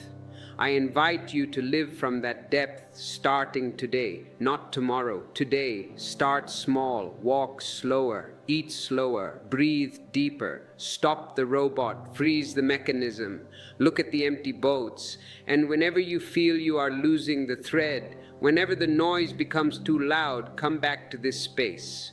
We have built a sanctuary here in this digital space. It is a modern ashram. You can return here anytime you need to remember. If this sanctuary has served you, if it has given you shelter from the storm, I ask you to help us keep the flame burning. Join the channel. Become a member. It is a way of saying, I value this light. It is a way of ensuring that this voice continues to reach others who are drowning in the noise. Or perhaps consider checking the pinned comment for the ebooks. They are maps. I have drawn the maps for you. I have marked the pitfalls. I have marked the shortcuts. You still have to walk the path, but having a map makes the journey less frightening. But remember, the map is not the territory. You must walk, and do not walk with a heavy face. This is my final request to you. Do not become serious about spirituality. Seriousness is a disease. Seriousness is the ego trying to be holy. Look at me, I am meditating, I am so spiritual. No, be playful. Life is a cosmic joke. It is a lila, a divine play. Existence is playing hide and seek with you. It hides in your problems and it waits for you to find it. Laugh at your problems. Laugh at your delays. Laugh at your own mind. Laughter is the most spiritual sound in existence. It shatters the ego instantly. You cannot be an ego and laugh at the same time. The moment you laugh, the ego disappears. So be a laughing Buddha.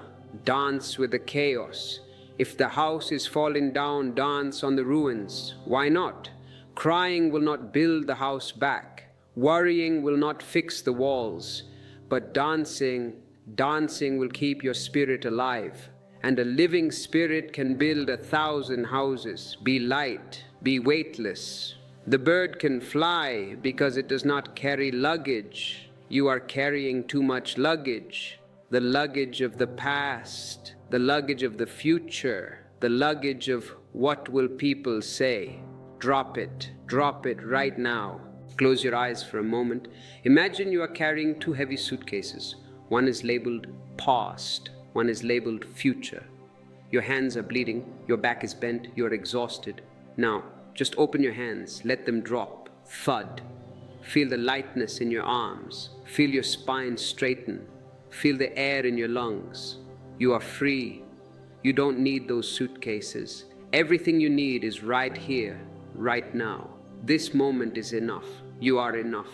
There is nowhere to go. There is nothing to achieve. There is only this beat of the heart, this breath, this silence.